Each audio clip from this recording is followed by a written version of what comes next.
Sometimes you wanna shout out your name.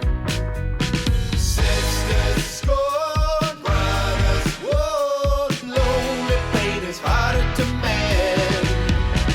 Forums told, forums fall, get you on your feet again. So lean a little on your friends, they will carry you. Shelter from the stormy nights. Lean a little on your friends, they will guide you through. You know you're gonna be alright.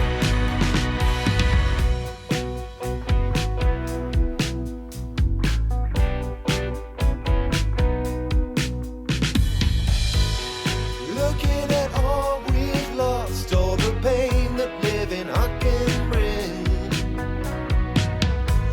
But when we are together, yeah, we can take on anyone, anything. Sisters scorn, brothers warn, lonely pain is harder to mend. Forums told, forums fall, get you on your feet again. So lean a little on your friends, they will carry you. Shelter from the stormy nights.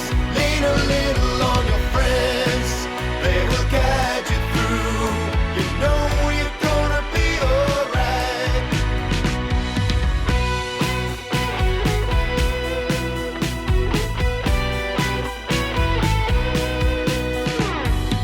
Nobody get you down.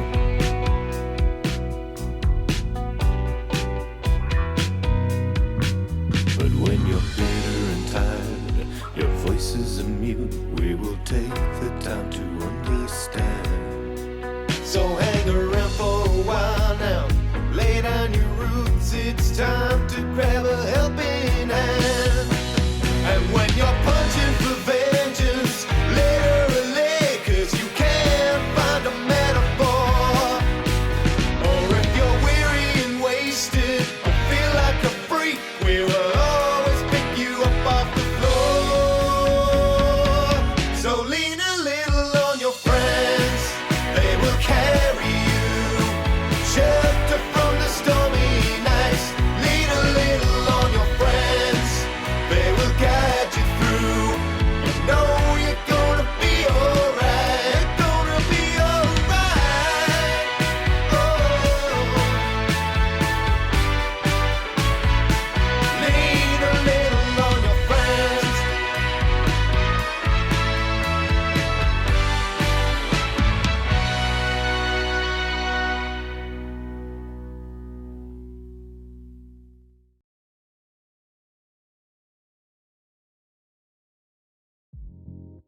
Hello, and welcome to Final Show Films. I'm John, or Senstaku, as you might know me on Twitter, the executive producer here, and I just want to thank you for watching.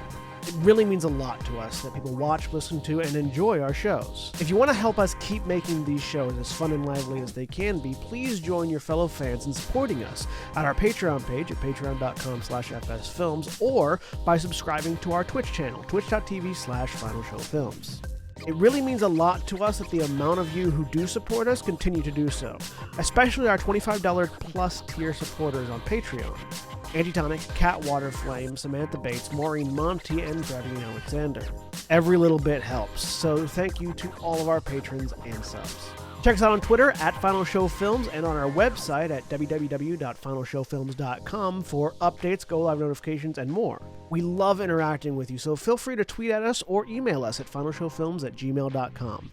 That being said, please relax and enjoy.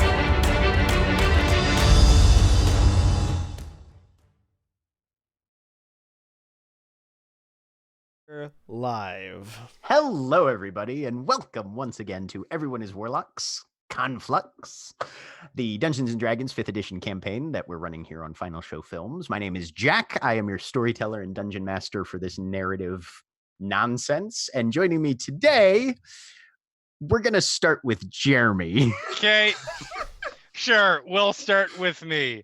I'm Jeremy. I believe language actually has a purpose and a form. And I'm playing Korishana Thazakri. Kalishtar hates their patron. And so is trying to kill their patron because that's a thing. And Aaron. Hi, I'm Aaron. I believe language is mostly for the purpose of filling lexical gaps. And I am an X-Blade Pact of the Blade warlock called Zoe. And John. I'm John. I'm a tarp and razor blade enthusiast. I'm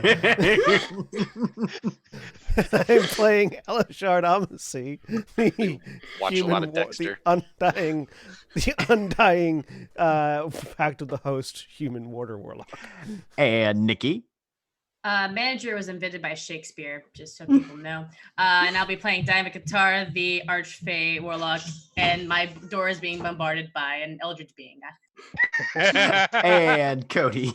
I'm Cody. I'm playing Kolistasi, Shifter Warlock, Pact of the Chain. I don't have any comments about this language thing. I'll write something about it later on Twitter so Jeremy can rant about what I've twote. Damn it! And Mara. Don't do it! Don't do it! Don't do it! I am.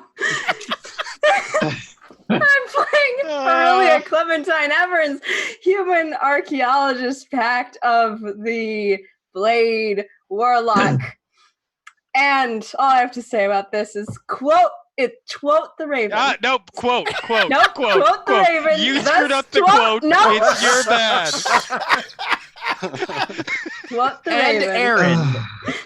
I already introduced myself. Aaron already went. William is next. Sorry, Jack. William. Good God. Me. I'm mixing up my screens here. Oh, This Hi. is the best intro we've ever done. I am. Okay, I'm William. gonna put this up separately as a clip. I am William, and I am playing Wotan Saltspray, the dwarven pirate who serves the thing beneath the waves. And now the actual quote is, "Twote the Raven Queen, nevermore." Fair. I'll give that one to you. Now I'm just picturing the Raven Queen with a phone going, "Leave me the fuck out of this, you dicks." Yeah, that works. I love I it. mean, Please don't at me. In this episode, Cole loses his powers. It's okay. We have a new But- patron for you. His name is Pepsi Man. yes! Pepsi Man, though. Pepsi Man. Pepsi Man. Not Pepsi Man. not Pepsi Angel, Pepsi Man. But our last moments in Conflux were spent on the rooftop of the Hawkshead House, where Diamond shared a budding romantic moment with one of her compatriots, as the other member of her little polyamorous cookie triad helped keep watch below. The day had begun with a number of errands to be run. Diamond took Rorik initially back to Qatar Arms to discuss her interrelational dilemmas with her mother and inadvertently with her patron. Elishard spent some time gaining a better understanding of his shared physiology and combat abilities.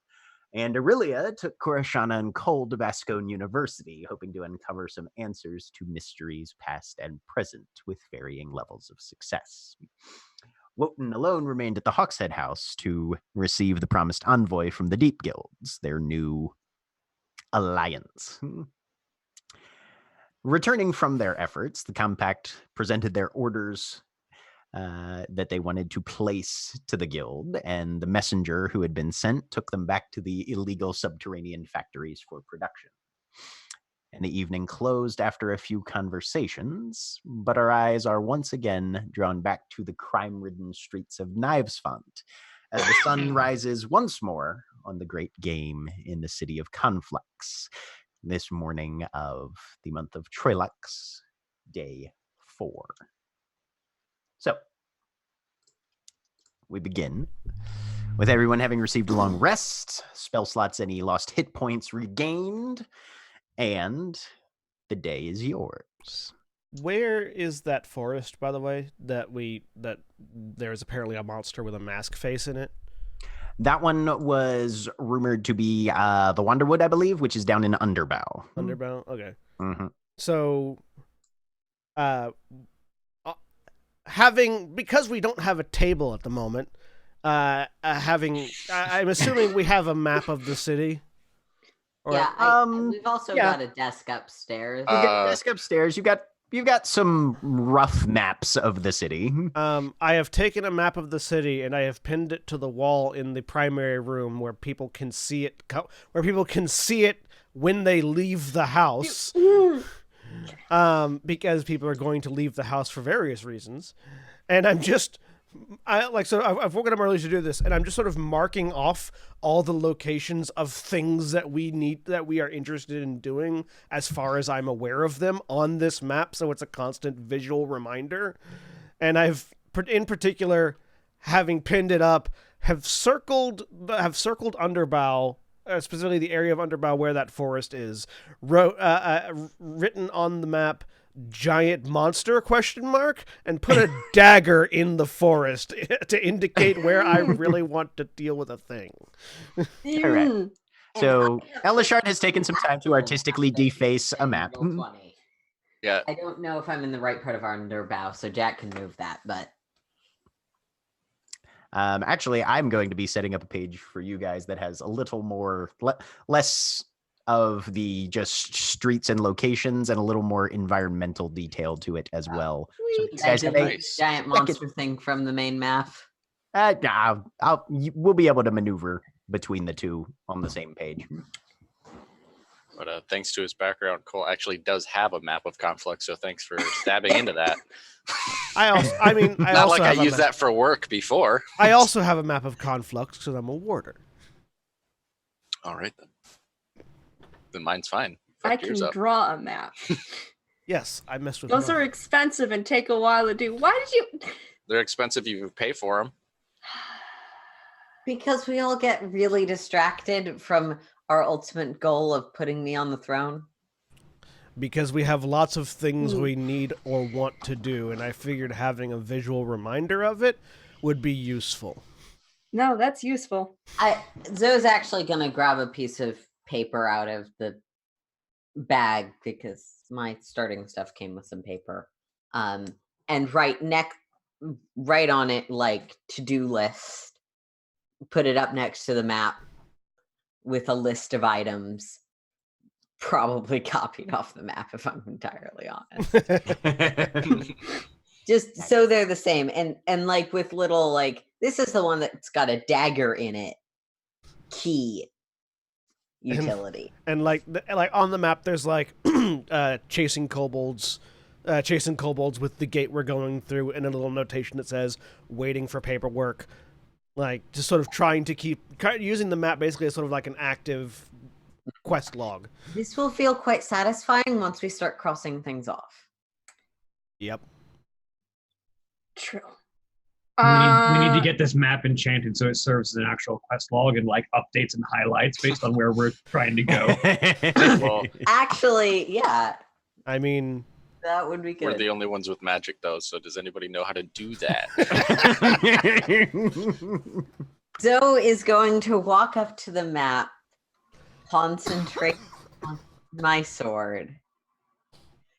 Prestidigitation. My subjects need clear direction. Prestidigitation. I'm saying this in my head. No, I like. I know you're standing there like having a moment, and I just really is in the background just yelling prestidigitation. Prestidigitation lasts a minute. No, it's Look, make a color, a small mark, or a symbol appear for an hour. Got a crack into drag its ship under the sea. This doesn't seem less reasonable. Yeah. So that's what Zoe's doing. It's like that Zoe is I have a GM trying question. desperately to contact her patron while Aurelia is yelling in the background. No, just mostly quiet, and then Yes, I just the give up. Ravel's doing Ravel things. Zoe is busy trying to. how long? My meeting at where is this again? Gatdorf and Yeah. Chamberlain Foundry. How long would it take to get to Gatdorf and Chamberlain? Couple hours. Couple hours? Okay. If you're walking. No, probably taking another carriage because Carriage or a boat, probably about an hour. An hour? Okay. What time is it right now? You just woke up. Okay, so morning. I have time. That'll give me enough time for a long rest. Thalia gave me the location of our meeting.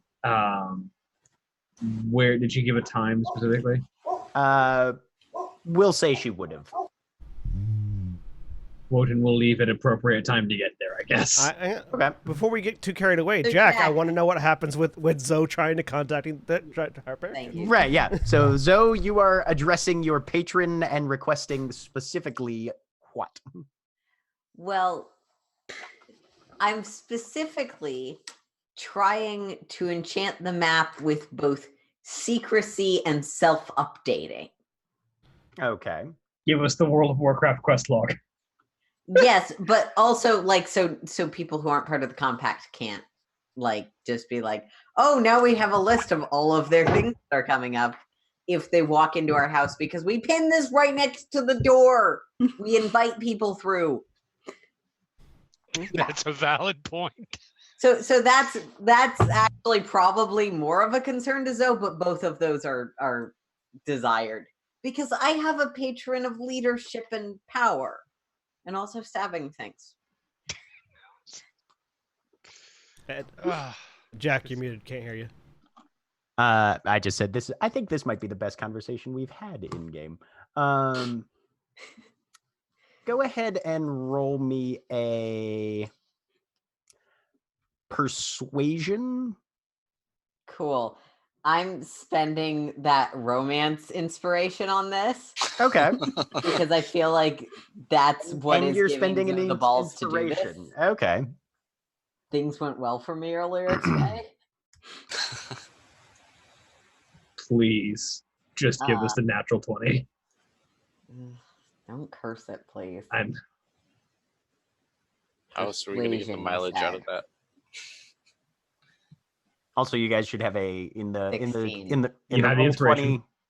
roll 20 window. There should be a secondary map. Yeah, I don't have advantage. I don't know why that was toggled on, but I do have inspiration. 17. 17. And you're looking at the map that Elishard's got the dagger in, right? Yeah, the map and the piece of paper I put next to it. Right.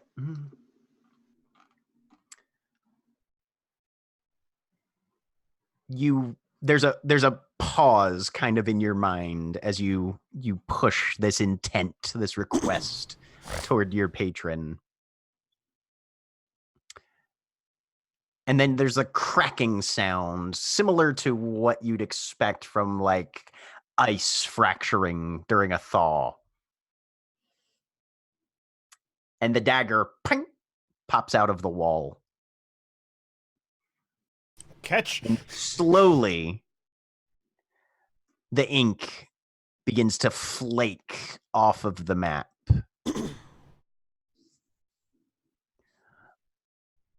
And then with an agonizing slowness, in the bare spaces where the ink had been previously, bloodstains begin to spread.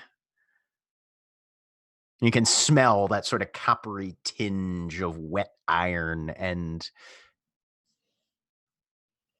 they sort of form similar patterns. The script is different. It's a little more angular, but with a flow to it. It's almost what you yourself would probably call kind of classical drow calligraphy. Mm-hmm. As the information is replaced, but very much with a different substance. It doesn't look like ink. It looks like blood. but the information is there. All right. Do I get the It sense? doesn't quite make that sound, but Do I have any sense if one or both of those objectives was achieved?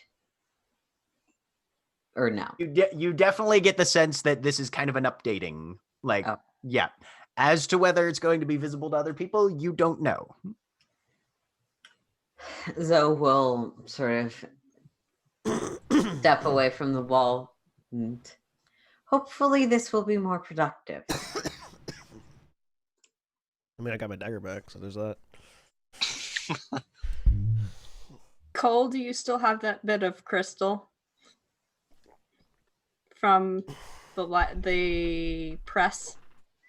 You had an extra bit. May I see it? Fumbles around in his pockets. Found it. Pulls it out. Thanks. I have a thought. I need to experiment. I will be back. Slam door. Go to the octopus. And I am trying to channel my magic through the crystal because I know that it sort of like focuses and at least on my gun will send like radiant energy in. I'm not sure. She has to try one more time because I've got like a couple hours to rest. Okay. In between. But she's going to try one more time. And you're casting Dispel Magic? Yep. Okay. Aurelia laser beams the octopus. Go ahead and make me a charisma check. Okay.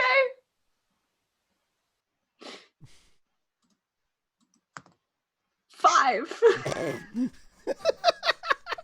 You press that energy, and you feel your ring finger kind of wrap around the crystal, just coil around it in a very boneless manner, and there's a pulse. Mm. And a crackling beam of electrical energy slams into the side of the tank.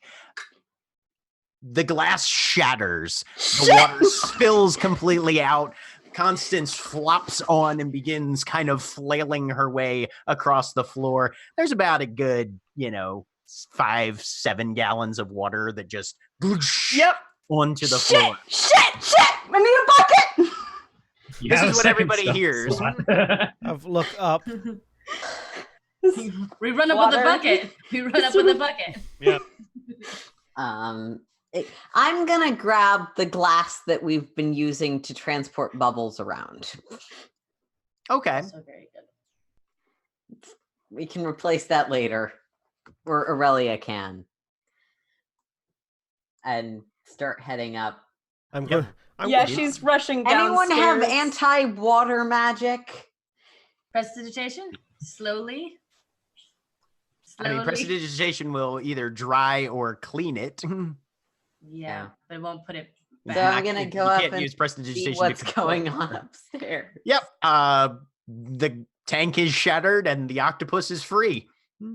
Aurelia is like, you probably meet her like halfway out the door because she's rushing downstairs. She didn't know. Like, where's Constance?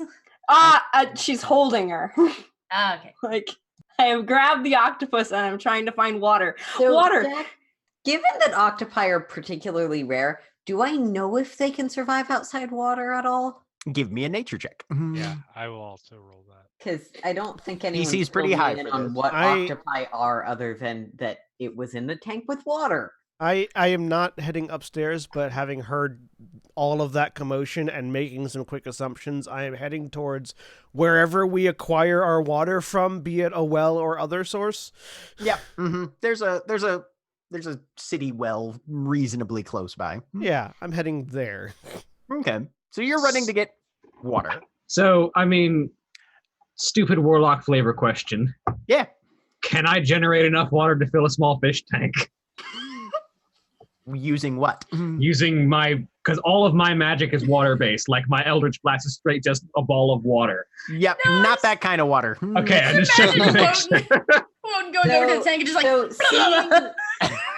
Jack, with a 12, do you have any idea if this thing can survive outside of water? You guys have no information one way or the other. Okay, so in that case, I was just curious. I was like, I'm turn going the to compass upside down. And it's like, hope that it has a CR that's like pretty low and turn it into a Roth.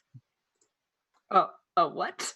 A cow. An underground cow. Underground cow, because they're easier to catch than a cat, as anyone who's ever tried to catch an unhappy cat will tell you. It will remind you that Aurelia is currently holding the octopus. Yeah. Well, I don't have that much time. One problem at a time. D&D Beyond, why don't you have stats for a Roth? Because it's a cow. R-O-T-H-E? Told me that Roths were a feasible beast. I'm not finding it in the monsters search. Hold on, just a second. It has an E with a little full of buff on it. That's not what they're called. Why. Accent. But it's got a... There we go. Yep, now I found it. Okay. Because we certainly don't want to make it easy to fucking find. You have to search Roth as if you're looking for an actor who played the Abomination. Sorry. That's exactly what I did. Not your fault. They're challenge rating 1/4, so... Yeah, nope, you'd be fine there. There is now a large beast. No, we don't know that yet because it doesn't affect shape changers, but no one has told Zoe about this situation. So, Aurelia suddenly, Constance transforms into a massive, several 100-pound quadrupedal mammal. Ow! Pulling out some rope and doing the thing you do with goats. Here's the thing. Eat them? Yep. No, give them leads so that they don't run away. Aaron, high or low? Low. I'm sure that something's going wrong. Okay, you are extraordinarily lucky then. Somehow, the not fantastic, but apparently stable enough architecture in the second story of the halfway house does not collapse under a fully sized livestock It's fitting animal. the person from the Underdark didn't even think about it because most things are made of rock. Right. Yep. The entire thought was cats are hard to catch. The other thing I can do is cows. Right. I mean, my question is, was that a character choice, Aaron, or did you just not think of that? I didn't think of it, but I'm making it a character decision because otherwise I'd feel like, oh, my character should have noticed we were on a second floor. Yeah. Okay. What the hell? Well, that's certainly one way to solve the problem. We can grab some water and I'll turn it off once we have water, but I assumed you didn't want your pet drowning in air. Is that a thing? Yes. Like fish drown in air? Yes. Okay. Well, fish drown? someone's going to the well, presumably. I'll say that Elishard is back with water at this point. This is a Roth. You usually eat them, but we're not eating this one because it's actually a transfigured tentacle pet. Octopus. Octopus. She is an octopus. Who is also a transfigured human being, I believe. Yes. Oh. So there's that. Everybody who's in the room can make me a perception check. Yeah. Would I know that, like, that thing about shapeshifters, like, it's in the spell description. Would I know that shapeshifters aren't affected? Yeah, you'd be aware. Because there are actual shapeshifters in Conflux, like the were-rats, for instance. Or Cole. I'm actually really surprised it worked on Cole. He's a shifter. He's not technically qualified as a shapeshifter. Yeah. Thanks for your clear classifications, D&D. Yep. If you are a humanoid, you don't qualify as a shapeshifter as a rule. That's fair. Those changelings are also not Zoe, Cora, and Wotan have noticed. Nobody else has yet. Should probably notice by now that Aurelia's right hand has fused together into a single object with no distinguishing particular metatarsals or metacarpals, I should say. Her right hand is a tentacle. Her What's right a hand, metacarpal? GM, who's a biologist. It's a finger- metacarpal. finger bone. Tarsal is Not bones an in your feet. answer. What's a metacarpal? A metacarpal. Oh, your right finger here. Your finger, yeah. So you've got your carpals, your metacarpals, and your phalanges are the bones of the hand, basically. Your phalanges are your finger ones. The metacarpals are the ones that make up the palm. So you're saying there are no differentiated fingers anymore. There are no differentiated fingers or palm at this point. It's just Do suckers. I see any evidence of explosion lookingness to that? Not particularly. I really Just apparently her primary, patron her dominant figure, hand is a tentacle now. That can't be good. No, it's not. But at least we have some time now. Okay. It's is this big enough for an octopus? I kind of hold it up to what I think Constance's general size was. It's the would that thing- be big enough? Yeah, head of the if it held bubbles, it'll hold Constance. Yeah, that should work fine. We'll just fill it with water, make sure it doesn't have any leaks. Right about now, Aurelia, as you're noticing you don't have a hand anymore. Oh, I am. Okay. That's what I meant by that can't be good. And yeah. everybody else too. The floor sagging. So standing behind everyone holding a bucket. So would this be the time where you'd want to tell us about what's going on with your hand? Was Jeremy saying sorry? The moment passed. Okay. Okay. Sorry. Right.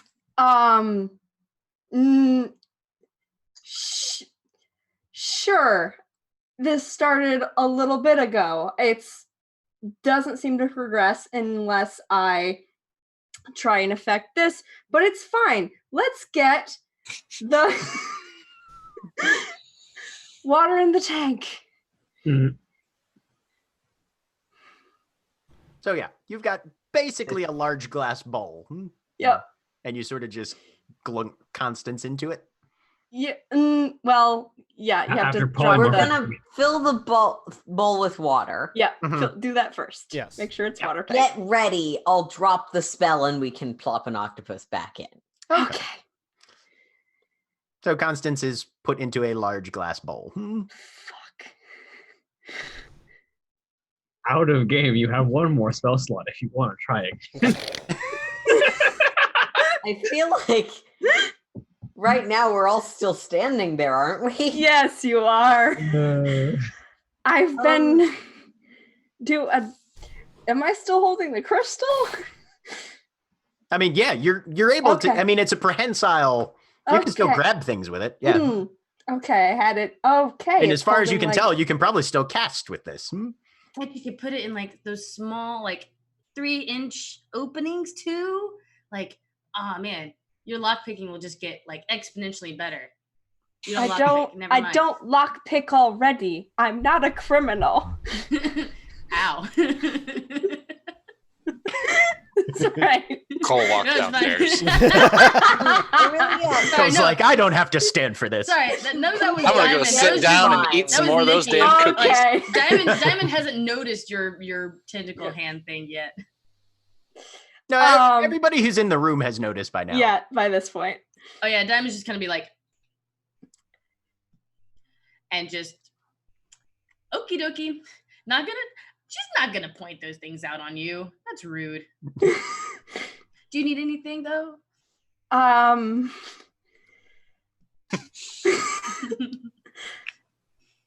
Yes, I need to sit down and take a rest. Make sure I have my spell slots back because I have a meeting to go to. This is Gonna make it interesting. you're a warlock. Just say that it's warlock stuff. I mean, You can it's minor also, illusion it to look like a hand. also we can just wrap it in a cast like it's a broken arm so that it's Oh, hidden so yeah. that people don't recognize that you have a tentacle Then I- arm.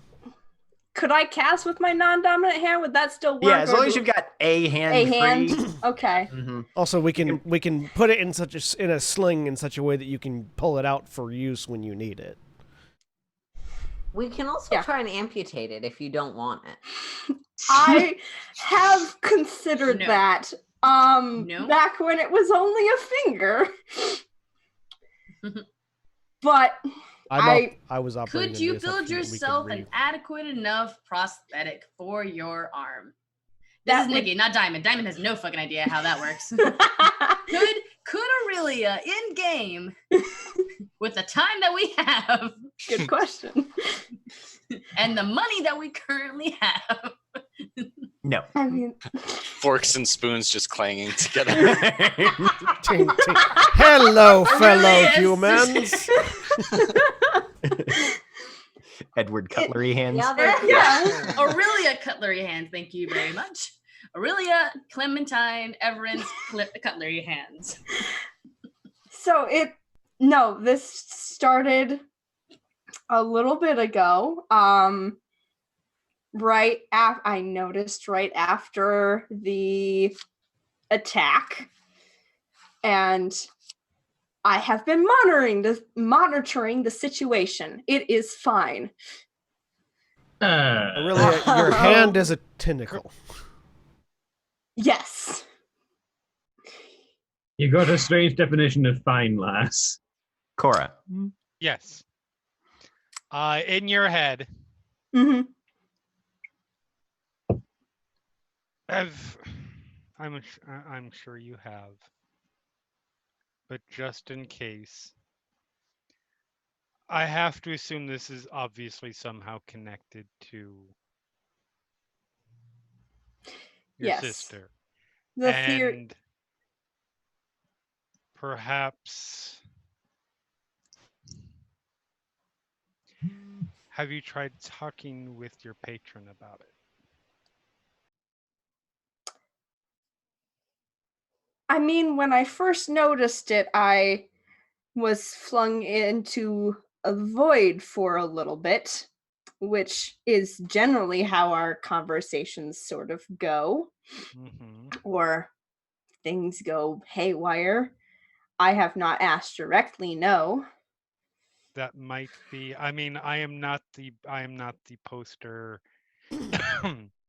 mascot for people having good communications with their warlock patrons, but we don't have answers for anything else, or we don't have answers through anything else. What can it hurt to try?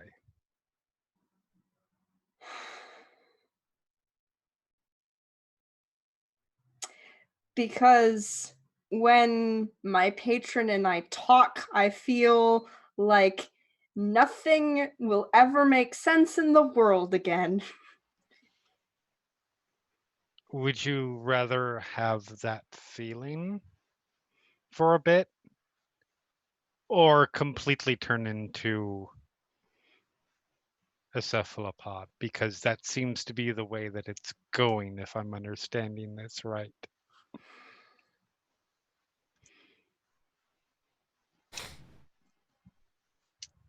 You make a good point.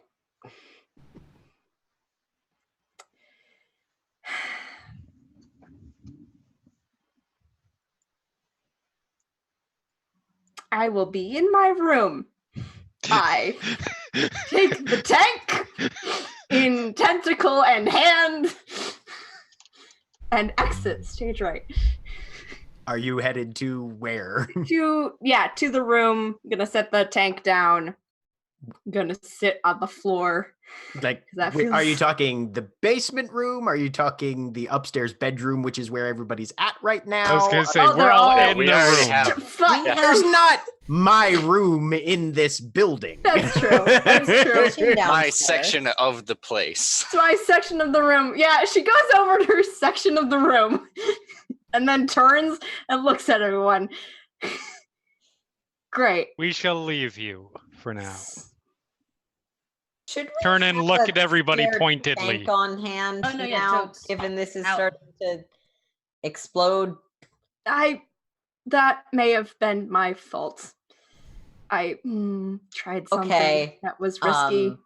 I can't do that again today, so don't drown your octopus. Bye. Cora, if you want to stay, I don't know what happens when. I can keep an eye. Thank you. If you'd prefer. I give a pointed look in general, and leave the room. Yeah. Woden is like, pauses for a second, opens his mouth like he's going to say something, closes his mouth, turns around and walks out. So I've got a bit of a background question on things I'd know, Jack. Okay. Do the drow have, what are the drow with spider limbs called, and how does that happen within the drow society, if yes? Driders. Droggers. Driders? Driders are not a fixture of drow society to your knowledge. Okay. Yeah. So we don't just... You have never have seen a some people Drider who occasionally or spout heard of from them. No. their mm-mm. limbs. Got it. No. You have neither seen nor heard of a Drider. Because that would mean I'm a lot less concerned than I probably am if I... Because if it happens, it happens. Right, yeah. No. Not really a thing as far as you're aware. Okay, cool. So, Cora and Aurelia, I assume, are the only ones left in the room. Yep. Yep. What you doing? I promised I would take care of her. And then... Okay. Sorry. Such promises are generally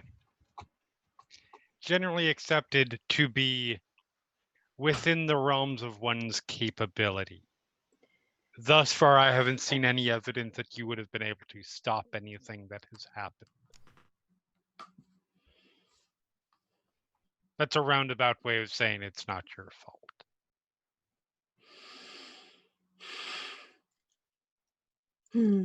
That doesn't mean we stop trying to find a solution, but It was just us. Me and her and my brothers and my dad. And damn it.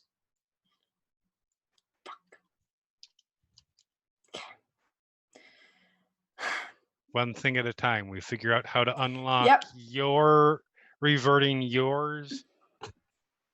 That gives us clue on how to revert her.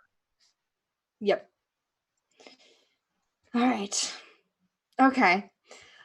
I have questions about what is happening to my arm and what magic this is. Do you know what magic this is? You promised me answers.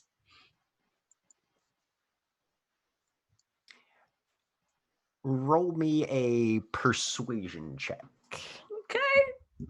Hopefully it's a better roll than I've been rolling. 7. No.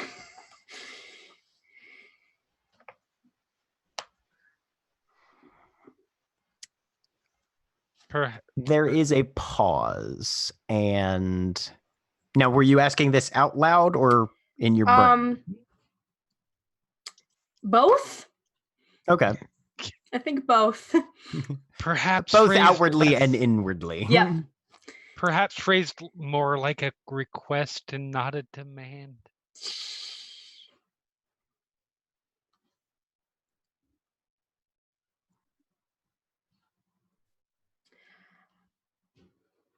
I want to understand what this is. I want to understand what is going on.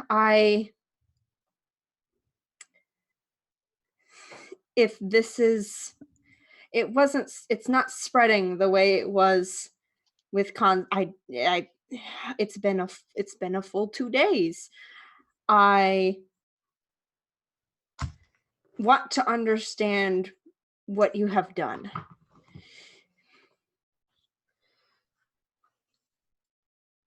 Both internal and external. Roll me a second persuasion check, this one at disadvantage. Okay. 9. Better.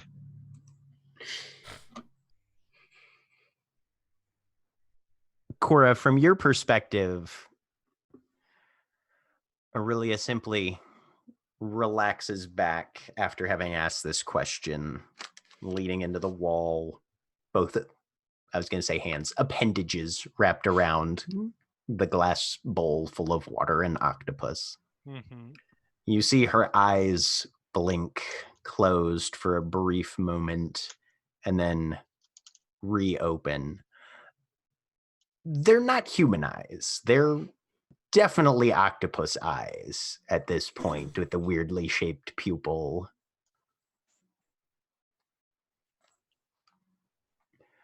Aurelia, Mm-hmm. there's a grinding, groaning sound as the walls fracture away from you and crumble into just barren debris that blows away, leaving you still holding the bowl with Constance in it. Mm-hmm.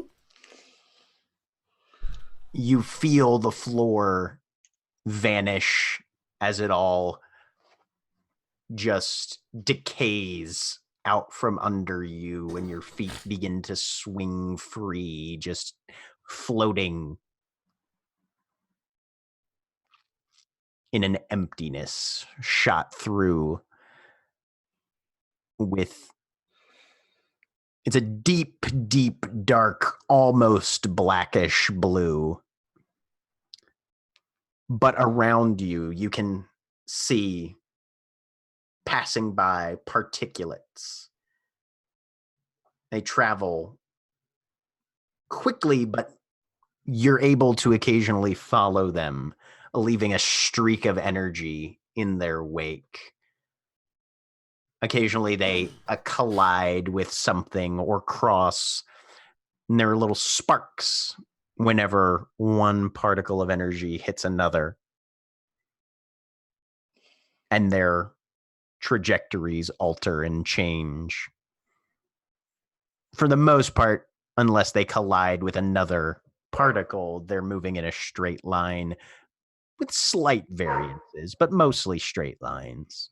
They only change drastically when they collide with another one of their kind, but they leave these trailing scapes of energy behind them. Are they all going in the same direction, or? No, they're No? all heading in various ones. Okay. Originating from somewhere in the deep infinite and going to somewhere else, just as infinitely far away. And for the first time in a little while, you hear your actual patron's voice. Yep. Things change. Time flows forward and backward and back into itself.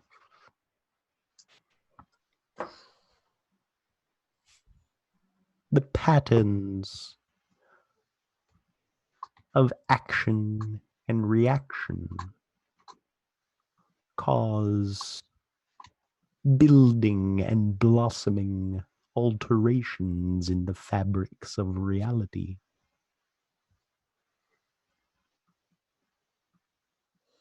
Are you displeased with your metamorphosis?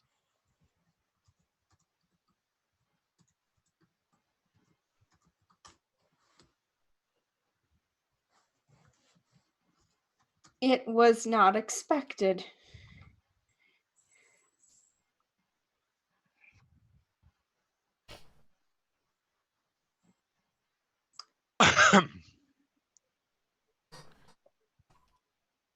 There's just quiet at this point, with the hissing of these passing objects. One of them intersects with your chest, and you feel a very faint, almost imperceptible tingle as it just vanishes into you. And you can feel it burrowing until it out the back of you. Not painful, but weird. Yeah.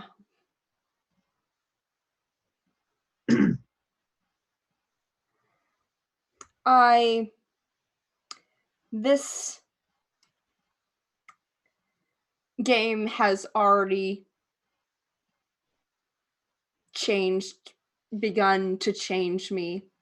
So, no, not displeased.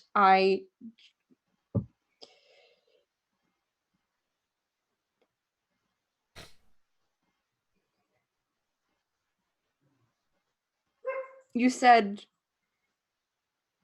the fabric of time can be reversed. The flow. For those with understanding.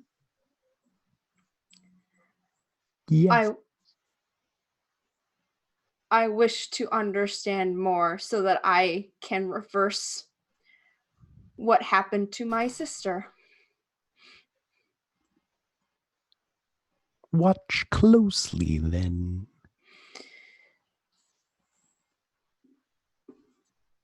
And there was that little pop when that particle went back out your dorsal surface from the orientation of vision that you currently have. You feel it once again as an impact. And it slurps its way back to the surface. At the same time, you feel a cold energy begin to form at the tip of your tentacle and wash backwards up your arm a little bit. And then fades to a more ambient temperature right about when it passes your elbow.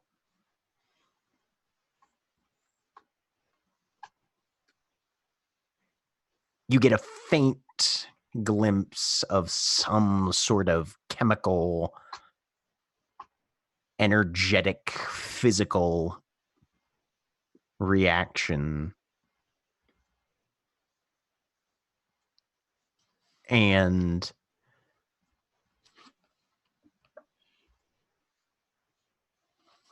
your hand re-emerges from the edge of your sleeve. And you can feel your individual fingers making contact with the smooth, icy curvature of this cold glass object that's in your hand. You don't see any change on Constance, but there's definitely been an alteration, at least to your perceptions of your own physiology. Make me just a straight intelligence check. Okay. Come on, rolls. Oh, I would not be disadvantaged, would it? 18 then? No. Mm-hmm. Okay. 18? Sorry. All right. Yep. That's pretty good. I will record that number for reasons. Okay. And then you find yourself seated once again in the room of the Hawkshead house.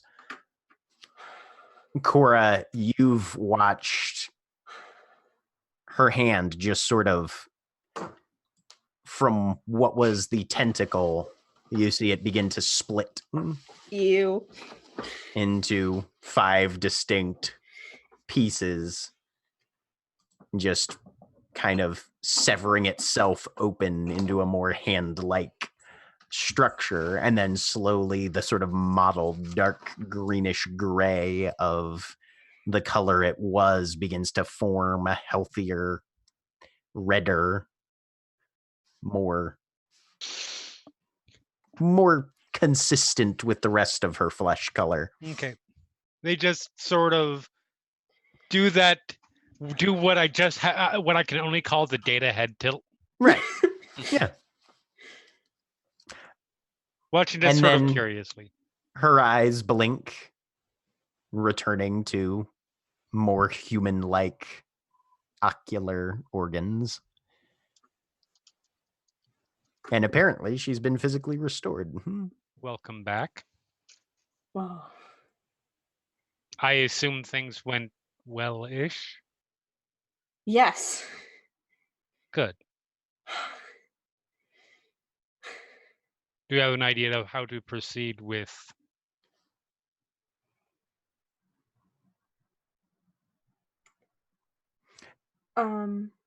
There's some faint beginnings. You wouldn't call them coherent thoughts, Aurelia, but a level of comprehension of the relationship between energy, time, and some very foundational, what you'd call what in our world would probably function as theoretical physics. You don't really have quite that term I don't for have those words. but there's some in your brain just kind of rattling around that might be the basic building blocks of stuff that could advance into other stuff later on. I mean, that's mostly what physics is. Stuff. Yeah, it's stuff. It's a lot of stuff. Not yes. Good. Short answer, yes. Good. That's something at least then. Thank you. Of course. All right. Okay. I have to. Do you need some time, or should we go see what 17 other new projects the rest of our merry group has involved us in? No, yeah. Yes. Let's go downstairs. Okay. Set the octopus down. Go downstairs. All right. So, Aurelia comes back downstairs. 2 hands visible. Both hands, for all intents and purposes. I'll look down at the materials that I've gathered to make a very rudimentary sling that wasn't going to look good because Elshard's not a craftsman. Well, good thing I don't need this then. Thank you anyway. We'll wait until someone breaks their arm on a robbery. That. Do keep those nearby. Put it in bag. Did you all do any You extra? can put in your inventory mostly finished arm sling. Most of a sling. Most of a sling. 85% You've of a just given the sling. GM permission to break someone's arm. Let's be a little careful. I've always had permission to break as many arms Right? as I need. But thanks. Yeah, but the specific idea. Feel free to break my arm. It won't take. Okay. No, we've got an updating list now. Oh, great. Yeah, you were here for that, remember? I was not paying attention by that point. That is fair. Yeah, Is I had that- given her the little battery and then she just ran off. Made out of blood? Yes, probably, but also no. It is Made out of magic. potentially, ideally, not going to be visible to someone who walks in and can then see our entire plan, and is almost definitely self-updating. I mean, we could test that. As Drag soon as someone they in come here, back. and if they can't read it, if they can read it, we kill them. That's Or harsh. someone we don't care if they know our plans if they can read it. Like I mean, Torvald. Is it specifically like people we trust, or is it just like warlocks can only see it? I don't know if we didn't get an instruction manual as far as I'm aware. Well, because we could ask Rorik, for example. Yeah, that's fair. Rorik, can you read common? No. Okay. Does it look like it's in common to me, or does it look like it's more general than that? I mean, to you, it looks Yeah. like common. Okay. Under common's my native language, so that's Right. a good test. Mm-hmm. Rorik couldn't be able to read it either way, probably. Read what? That bit there where it says giant monster? Huh. Okay. So that's one piece of data. Thanks. We know something. We have to write it down. Take notes. That is the start of the scientific process. I hand Diamond a piece of paper. I just want to point out that this went significantly better than summoning a Kraken to take the boat did in terms of patron favor. I mean, True. the Kraken kept the boat and gave it back. I Yeah, think we're all more my referencing patron the did was fact that help me make cookies. we're more referencing the fact that we were all on the boat at the time when the Kraken came to get the boat. I mean, I can swim. Congratulations. Yeah.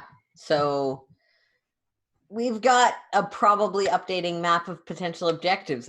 Let's actually use that to start doing those things. Oh. So it looks like what? Forest, monster in the forest is the first one. Well, the first one is going to be. I'll point at Stormways where it says meeting, where it should say meeting with what's her name. It does indeed have a little note there. And actually, we have some meetings today. Once we clear the meetings, we'll see how it updates, if it updates. Yeah. True. Hopefully, there isn't a time clock on exactly when we can't go and fight a monster until. But could do recon though. Look, I thought we already did recon by asking Aurelia to get us paperwork that's going to take 3 weeks. Yeah. Not for the. I'm so sorry. 1 Not week. for the underbow. The undergress. Go to the underbow to. While some of us are having meetings, some people can gather information about the monster in the forest. Trick Towns, I feel like, is much, much harder to gather information about that person. All right. Or we could go steal from theater people. We could try that. We could try that. We could definitely try doing that for the first time. Make a deception. Cole elbows Diamond. Insight check my wonderful girl. Cole elbows Diamond. Diamond, make a deception check at disadvantage. I have to insight check that because someone is lying to my face. Oh, I believe you. Korashana, you're the only one in at least. Oi. Oh, there's Wotan's. I see. Korashana and Wotan. I missed your role, William. Sorry.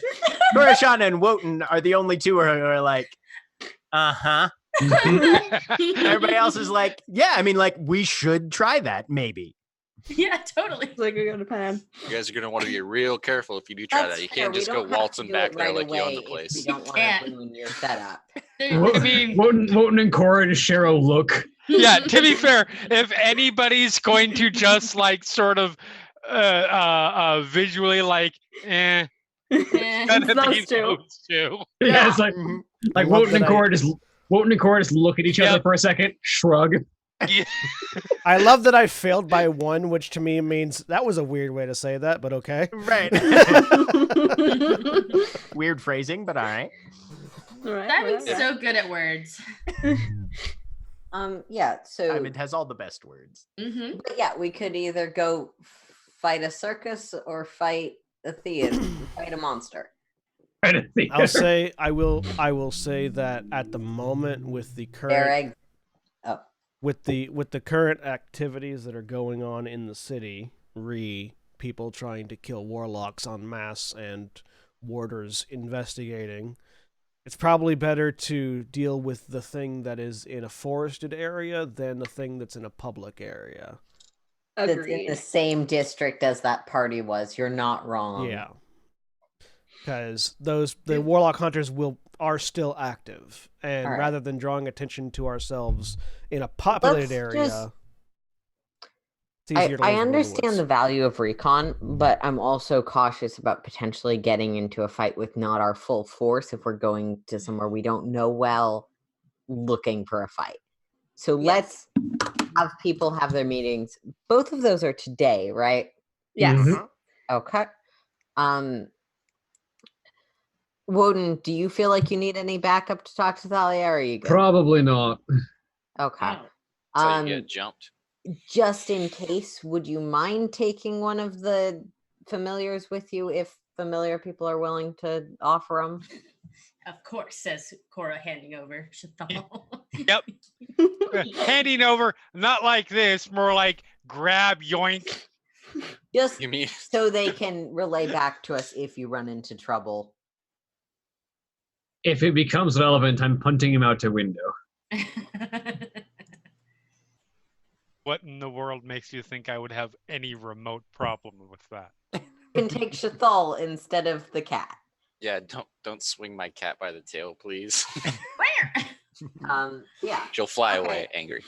And really, you were saying that you probably wanted to have some force with you. Yes.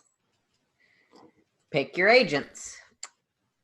Pick your agents and just like scroll over all of us highlighting. Yeah, no, I'm imagining the Dragon I'm- Age gather your Yeah, party and you don't screen. pick them, they're like, I'm no offense, but I'm going to that meeting with you. I have a personal stake in that area.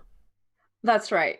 Yes. Also, I already said I was going to, so It's the Dragon Age gather your party thing, but one of the missions where it locks off a few of your slots. like, this person is required for this Currently, mission. you have one open slot. Well, unlike Dragon Age, though, you could take all of us, Aurelia, and just come in with a contingency and just look like a boss. Your call. Yes. Oh, Would We're you all- like to come with, Diamond? yeah, sure, totally. Of course. Okay. Well, I have to get dressed up. And then carriage in like 15 minutes. Cool. GM, we do that. Yeah, we do that. Yeah, no. But I'm just trying to figure out who would be able to make the relevant roles. I think in this case it would I will take history rolls from Elishard and Diamond. 15. 15. Okay. 6. Diamond is busy thinking about other things. Elishard, you're considering the ramifications and probabilities regarding this. Everybody showing up is probably fine. You're not sure if everybody's going to be let in to Gatdorf and Chamberlain. Do you have any idea, like, sort of what the protocol of who would be allowed in would be? You feel like with proper justifications, having everybody show up is just going to be like, sure, everybody showed up. Nobody's going to look suspiciously on a number of representatives showing up at the gates of the primary and most prestigious weapons manufacturer in the city. She's probably going to be let one person to come in with her. Yeah. Like actually into. Yeah, for the what it's factory. Is Rorik probably not going to be able to get in? You think that's going to be you're allowed one person, Yeah. not necessarily that they're going to say, and we're going to let you pick from this subset of your people. So, it's just bef- you're allowed one. Yeah. You're allowed a +1. So before people split off, I will note that the Gatdorf and Chamberlain establishment, while it wouldn't be a problem for you to show up with lots of people, they're probably only going to let you bring a +1 to the meeting. Ah. The rest of the group would have to wait outside. All right. So just think about who you want in there with you, basically. You. All right. And Aurelia goes and gets sword. Sorry, Yeah. do you still want us to come along and hang out outside just in case? Or do you just want it to be you two? Inks could probably go in with you, right? They're not going to consider a cat to be... Look at Elishard, since he seems to know. They are the primary dealers in what we would classify as magical weaponry in the city. So I feel like, Jack, correct me if I'm wrong, they might let the cat in, but they'll be watching the cat. That's probably pretty accurate. Cat More doesn't have like to be if there. Diamond and Cole are standing outside, you've got a line to them. Yeah, But that's worth noting. whatever you want to do. Worth noting for the eyes in the cat, they'll be watching the cat. We got eyes on you. Well, if you're okay with it, I'd like to be in the room as well, and I don't have to be me. If you remember, I can leave the cat out. That makes me extremely nervous. I'll sit on Elishard's shoulder. I want this meeting to go well. Well, I'm not gonna shift out unless they try to, kill you guys. All right. And if they do I have try and kill us, then it is 4 of us against a possible army of workers inside a very heavily guarded magical factory. I would say the safer option would probably be to, if you want to be present, to look through Jinx's eyes. Yes. Than to be there yourself transformed. Because you yourself there transformed is more connected series of things that could go wrong than Jinx there with you looking through her eyes. Okay. Functionally, that works the same as I understand it. If you had no intention of untransforming, right? Yeah, no. Pretty much. All right. So, but yeah, like I said, just understand that it won't be a situation where the cat will go unnoticed. Yes.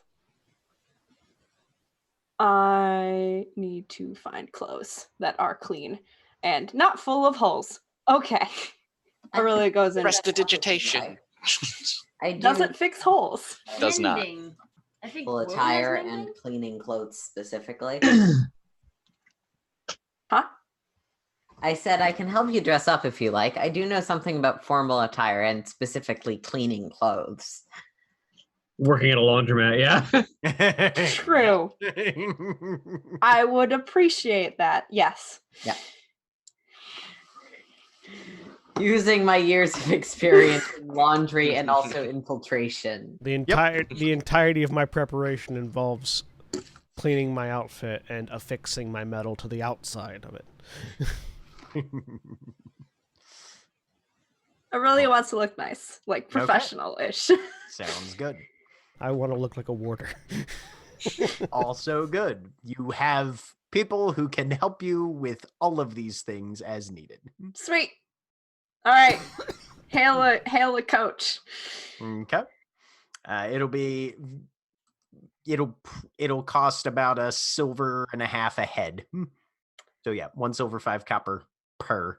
So if any 3 who's taking the coach. Yes. So 3 for every 2. So 6 total. 6 silver? Yes. So we've got, or just to clarify who's coming, we've got Aurelia, Cole, Diamond, Elishard. Is Zoe coming?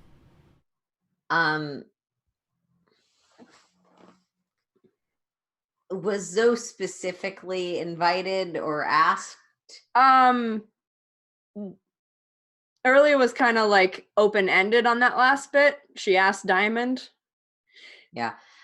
Unless Zoe was specifically asked, she's probably staying back, but she did offer Aurelia pick whoever she wanted. So Right. Yeah. I can be dragged. I just don't. I do not intend this to be a situation where we need to fight. I do not want it to be. If there is a fight that breaks out, I want to get out. Yeah. none of you, even having had several days to consider it, really have any reason to assume that there is going to be a fight. Yeah, no. Can Yeah. someone who's here or will pick one up on the way out get a newspaper so we can see if there have been any more attacks? Yeah, we can get one. Yeah. later. Neither of us has other things we're doing, right? Or No. we can Also, grab newspaper. That said, Jack, I would like to introduce you to the group of people you're playing with. This is Final Show Films. Clearly, a fight is going to happen. Oh, yeah, no, I mean, you guys could obviously make a fight happen. Absolutely. yeah. Hey, buddy, fuck But you. you don't think that anybody, there is literally no reason to assume that anybody on the other side of this meeting. Yeah. If someone could also stop by the horse and harp, if there are any messages. Yes, that's I our can do that. message. Thank you. All right, I will pay for everyone's coach for the group going. So that's 2 gold and no, wait, it'd be 6 silver. So 6 silver. Yes, 73 4 7. Okay. Yep. Mhm. I pay the 6 silver. Okay. So you all head north to Stormways. Ease. While that's happening, and individuals are also going out to gather messages and newspapers and broadsheets and whatnot as requested, we will first cover the visit with Wotan and Thalia. Wotan, you proceed to the previously established location in Knives Font where you had planned to meet your partner. Mhm. And she is there in her normal attire. She, with the healing of her face, although there is a bit of a scar left behind, she hasn't been wearing quite as much of the full mask that she had been earlier in the previous month. But she is awaiting your presence, greet you with a smile and a kiss. Good to see you.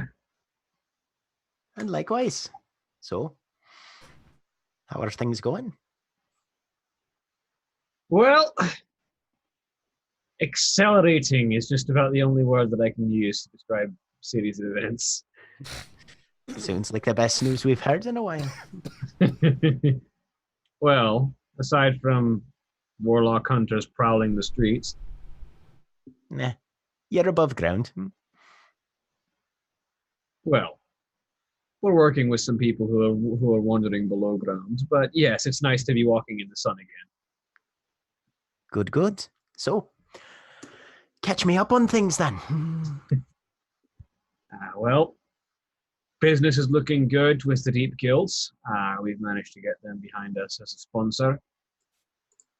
So that's an improvement to situations, especially considering they will be providing us with some much needed improved equipment, including some heavier armor for myself. I'm getting tired of getting shot at and having it work.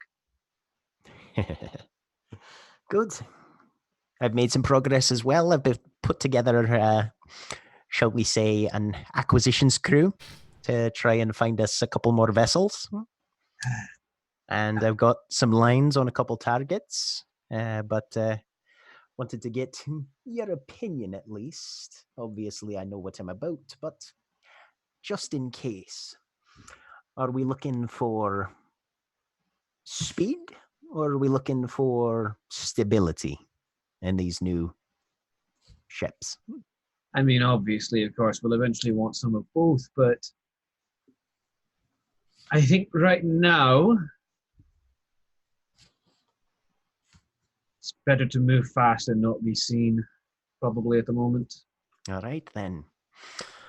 Well, up north, given the changes on the riverfront, what with Markdreamer lanes getting locked down. We've got some. There's a choice couple of options there. I'll probably be going for some bits that have been coming on the 13 Clouds waterfront. But there's 2 vessels in place. One quite nice, but definitely on the smaller, faster side of things, and rather middle of the road, but decently sizable one. But there's a vessel known as the Osprey and another known as the Ripple Skimmer. And give me 2 or 3 more days, I should have a group of blades in place that can at least take possession. At which point, I'll be running them up to the fens, assuming everything goes reasonably well.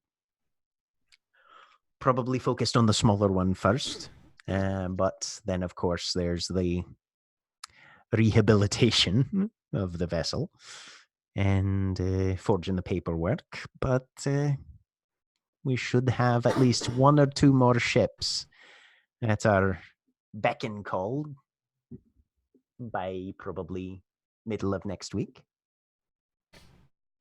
Perfect. I long to get to work on the seas again. Well, the rivers again. But Sorry. if all goes as well, I'll have some good news, and you and the Wave Crest will have some more company out there on the water. One can certainly hope.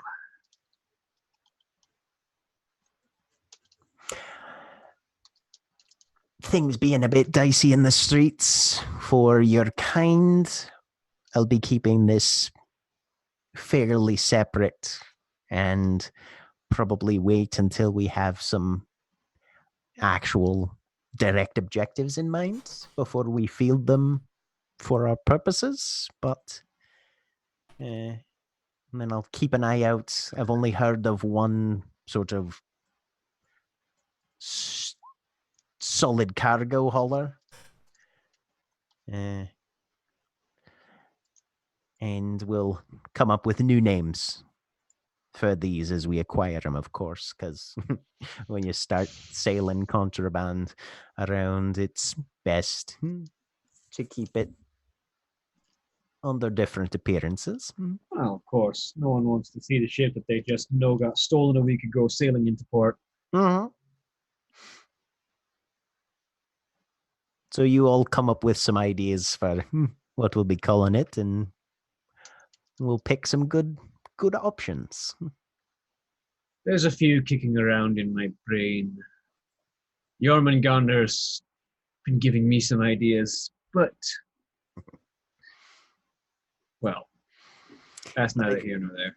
Well, if your King of the Deep has some opinions of their own, we'll take those under advisement too. The Naglfar, I think, for a big one. I don't know what it means. The name's something in his tongue, but all right. Sounds imposing, at least. aye. What do you think it's all gonna spin out to? I mean, there's always the legends and stories as far as what the winning compact gets. Well, I think each of us in this compact at least has been given some kind of idea of what the future would look like if our patron had what we wanted. And Jormungandr's vision is, I don't know if it's someplace else that he might deliver us to, or if it's this place in particular, but I see more water than's ever been in one place on Conflux. Wide and open. Massive ships. Small bouts of land. far as the horizon can go, there's just water. Hmm. I'll be honest, it makes me very excited. That would be something to see. And definitely something to take advantage of, love. Mm-hmm. All right. So, new rulers for the center of civilization and new opportunities further than we've ever gone before. I like the sound of that. Terror of not a river, an ocean is the word that Jormungandr plants in my mind. That would definitely be a sight to behold.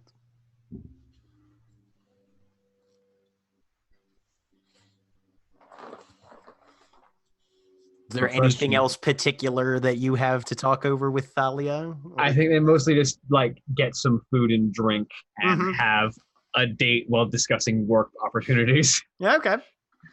Yep. Most of what she's been focusing on are, of course, rebuilding the crew and finding the vessels to take advantage of greater numbers under her command again, leaving the larger scale and weirder stuff to you guys, but she's definitely kind of got her fingers in the nitty gritty and the more pragmatic, practical application of at least the river-based aspects of whatever ideas you guys might have in play for the coming months or so. But there are some interesting ideas and plenty of good time spent.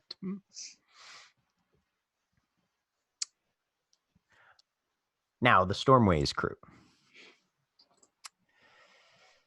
Thunder rumbles overhead as it always does in Stormways, and the dim gray light of the day is drastically brightened during those occasions as lightning sporadically splits the clouds. Occasionally, one of the immense arcing bolts slams full force into the spire of a nearby building, grounding itself along cables driven deep into the earth. And as you guys approach, the steel rods topping the Gatdorf and Chamberlain factory seem to, as usual, attract more than their fair share of electricity.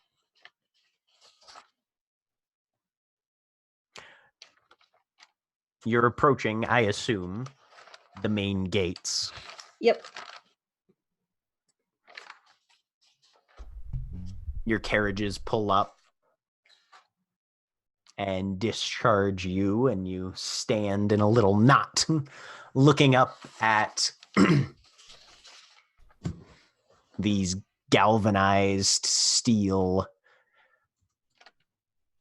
gates that you can look through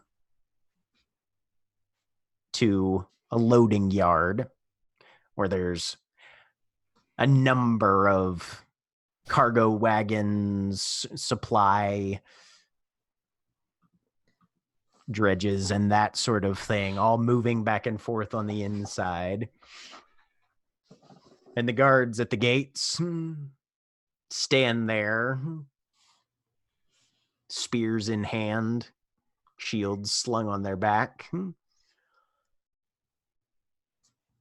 Have an appointment then. Yes, Baron Gatdorf is expecting me. Name? Aurelia Everns. They consult under their little awning, protected from the downpour above. All right. Yep. Looks like we're supposed to allow you in. Speaking with Baron Azella. Yes. And we'll allow an additional one of your accompaniment entrance as well.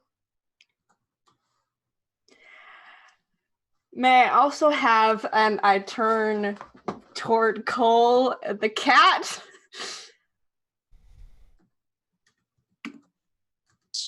I point and I say it's his, and it snuggles up. Jinx snuggles up next to Elishard.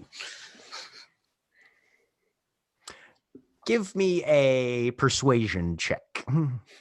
Really? Okay. My checks are going very well today, so 18. I mean, if it's his, I don't see why not. Thank you. I'll reach down, pick up Jinx, put Jinx on my shoulder. Yes, Jinx kind of shakes, flicking the wings a little bit, and there's a little spatter of water. Like pull up the. I've got one of those really big, broad collars, so I'll pull it up a little bit to provide some cover. I love it. So that's why Dracula cloaks are like that, so he can shelter cats. Exactly. Yes. Yeah. Shelter cats from the horrid Transylvanian weather that he creates. I love this. Yeah. Me too. It's my headcanon now.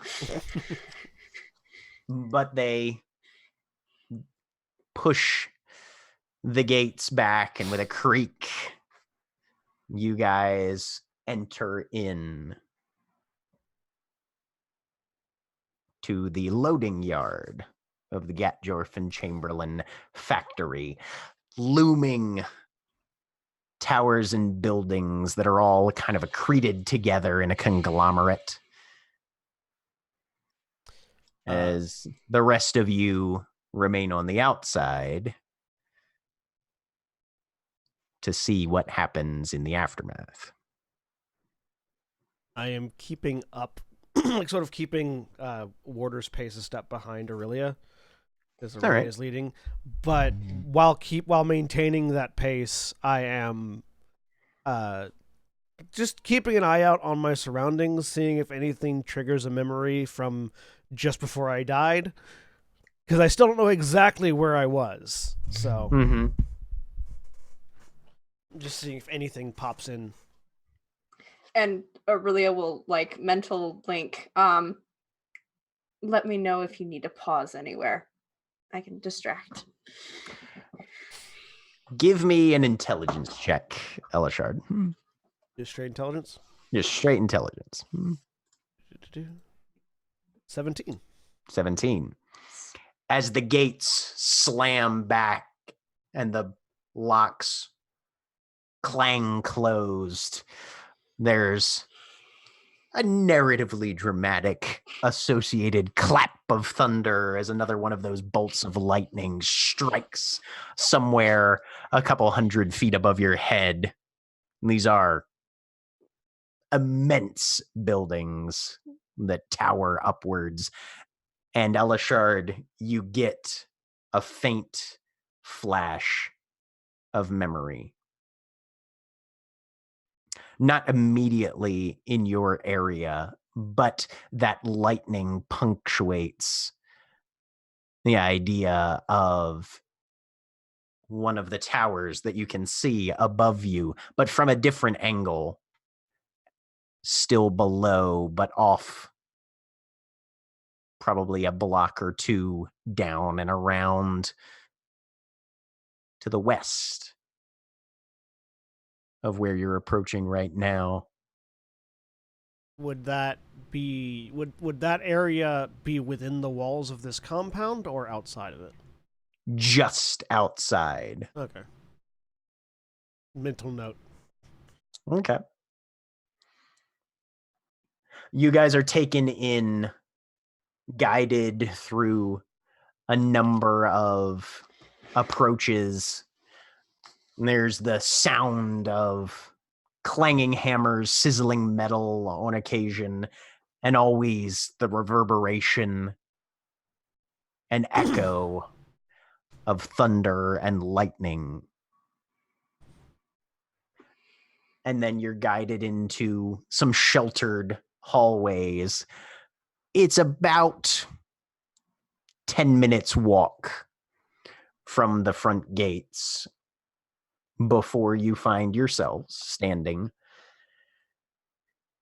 in an entry area.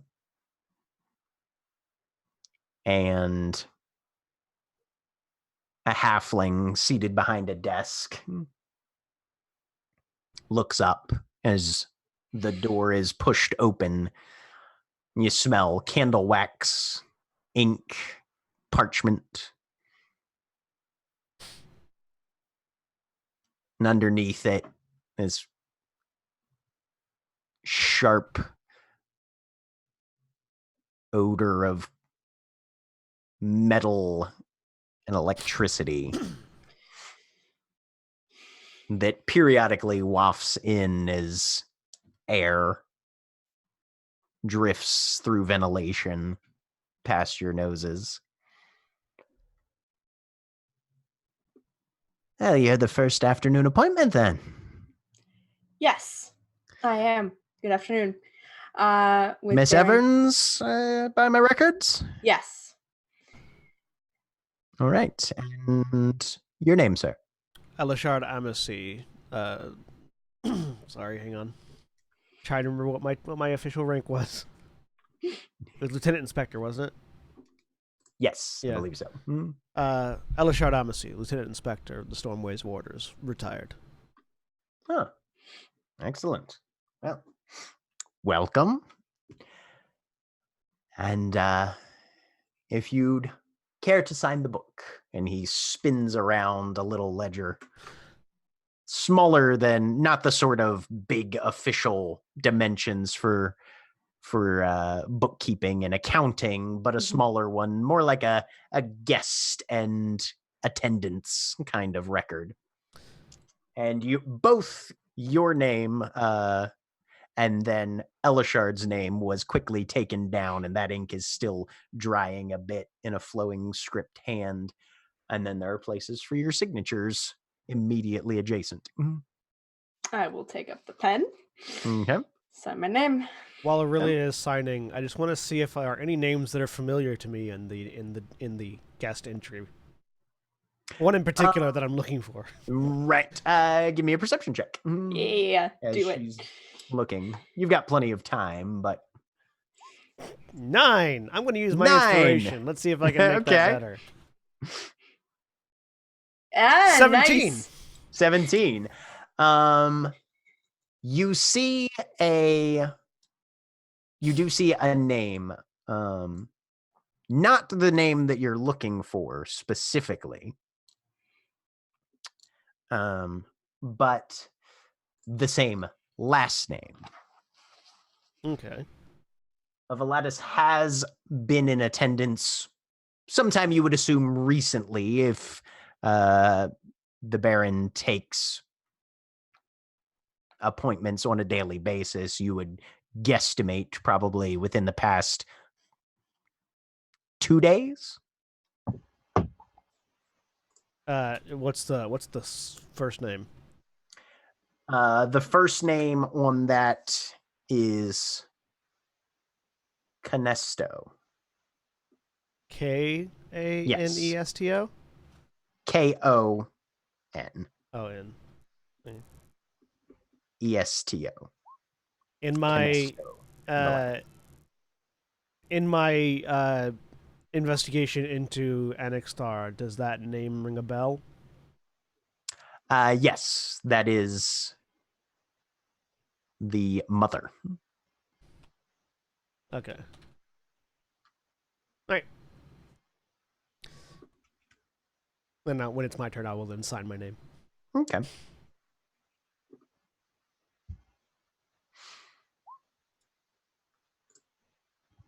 And he spins the book back, gives it a little bit of a blow and a dusting to dry the ink. Very well. I'll announce you. Follow me, Thank you. please. Steps up, ushers you around the side of the desk, and then with a quick step or two, precedes you, pushes the door open. Miss Evans and her companion, Elishard Amacy of the Warders. Ma'am. Well, come on in. And you see opening in the doorway preceding you, Isabella Gatdorf. I'd like to make an insight check. Or Isella, I should say, not Isabella. I'd like to make an insight check on Isella, just to see if, understanding that if she was involved, she has already been informed that I'm still alive, but I want to see if she has that slight physical tick you get when you see someone who you know was dead not long ago walk into your office. Yeah, go ahead and roll an insight check. Just to see if this person was involved in Anixthar's shenanigans or not. I'm just curious if she's injured at all, because I lost track of her during the attack. Okay. You can make me a medicine check. Okay, I'm bad at those. Let's see. 12. 15 on my insight. You don't detect any injury, Aurelia. And as you kind of watch for any sort of reaction, Elishard, she doesn't appear to have any note of your identity whatsoever. Okay. That's good. Yeah. It's a pleasure to have you both attend. Please come in. Yes. And there is a kind of a decent sized table off to one side. It's a library in a sense. But as you look around, actually, Aurelia, go ahead and just give me just a straight intelligence roll. Okay. Because there's not really a particular 21. This is an engineer's library specifically. You can see drafting tables and instruments, design apparatus, plenty of tools and documentation and that sort of thing. This is a personal workspace, but specifically for the design and development, research and that sort of thing. You see numbers of volumes with clearly stamped titles on the bindings of metallurgy design, particulars on the tensile strengths and various, just pretty much everything you would need to draw up and take the creative spark and put it into pragmatic, clear information that could then be utilized for the actual crafting of the sort of thing. It's impressive. I want to live here. Yeah. But comfortable. But very comfortable as well. Mm-hmm. Yeah. Is drinks? Yes. Certainly. Thank you. It's whiskey.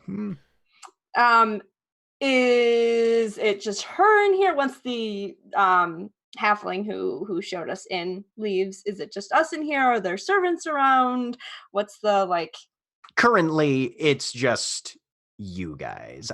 There's definitely room for this. Looks like a place where a group of people could easily work, and you wouldn't be surprised if, this is where she develops with her staff as well, but also privately in addition.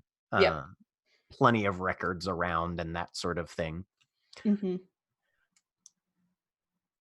Well, for your first time inside our gates. It is. It's rather impressive. We like to think so.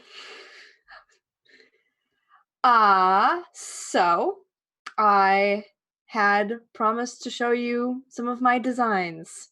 You had? Well,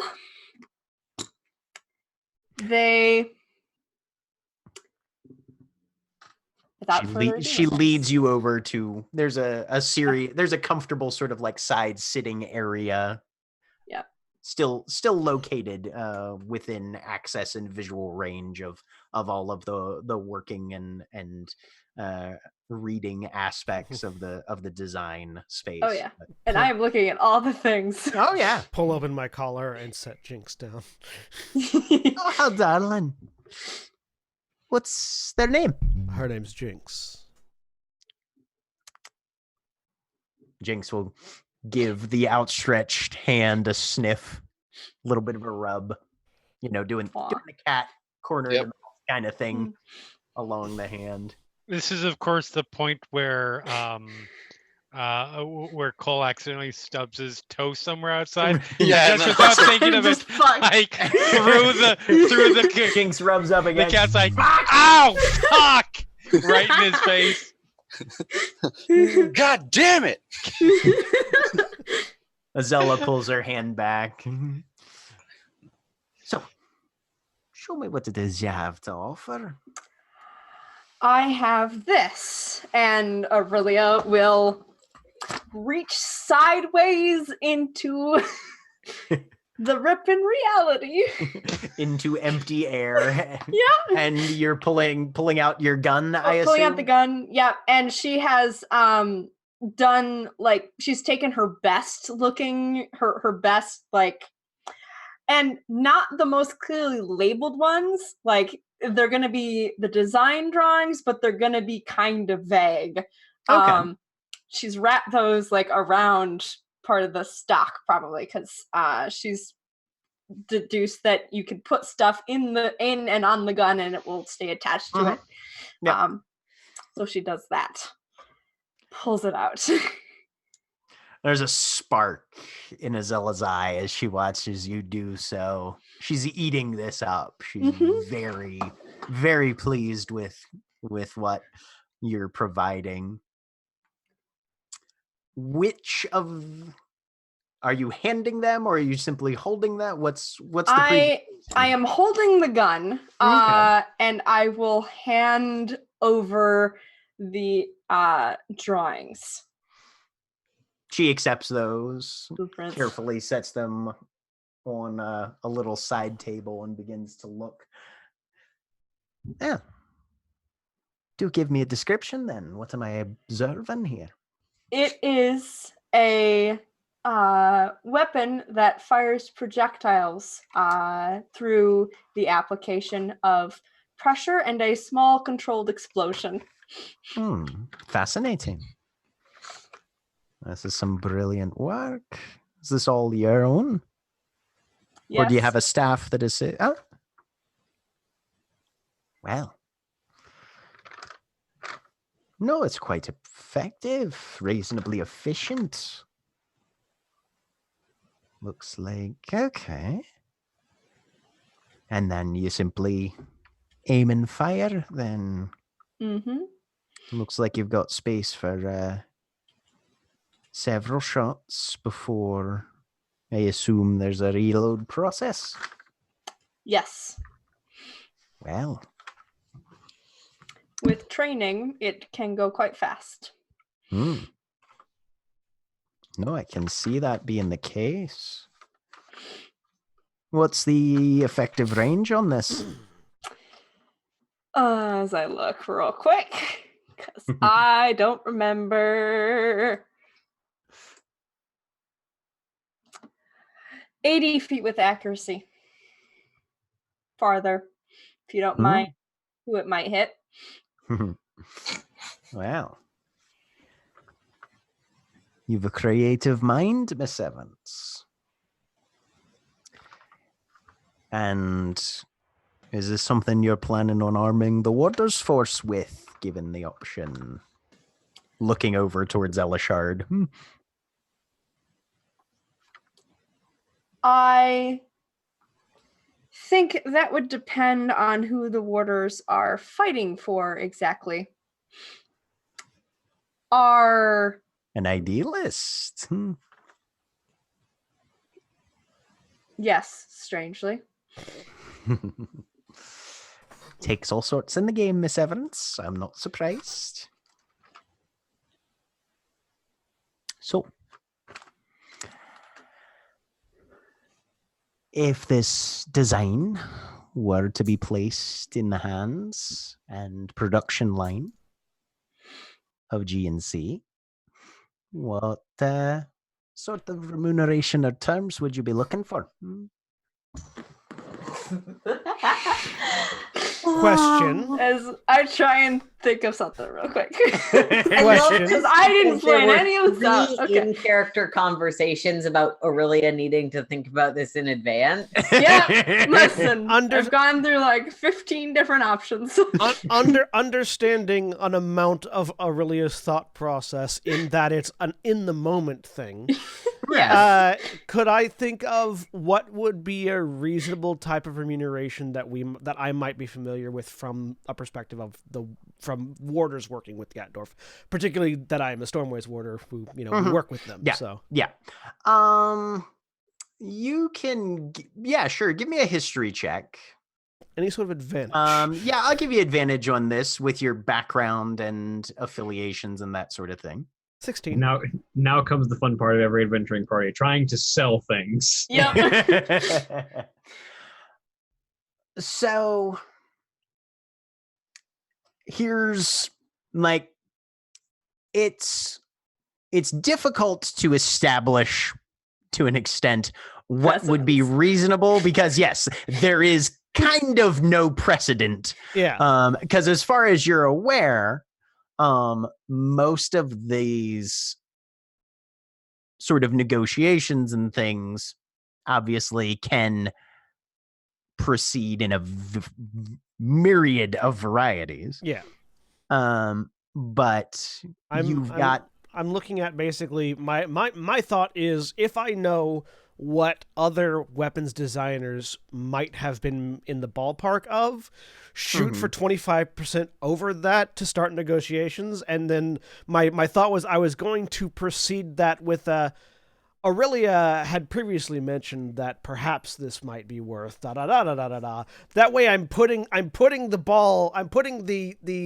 idea in Aurelia's hands so Aurelia can do the negotiations, but allowing her to have that platform to start from. Okay. Sure. So you throw some figures out there with that sort of lead advance buffer of Basically, bargaining. I'm taking the aid action for Aurelia on the negotiations for reimbursement. Absolutely. Yep.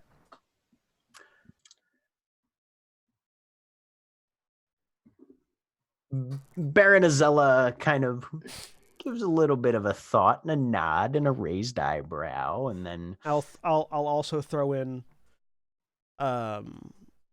while certainly this is an item that, having experienced it firsthand, a lot of people are going to want to get their hands on. So having the exclusive design of it under your control probably worth quite a bit. No, that it is. That it is. And for these sort of things, there's usually a number of options, and exclusivity being an aspect that we do like to put riders in for any negotiations thereof. And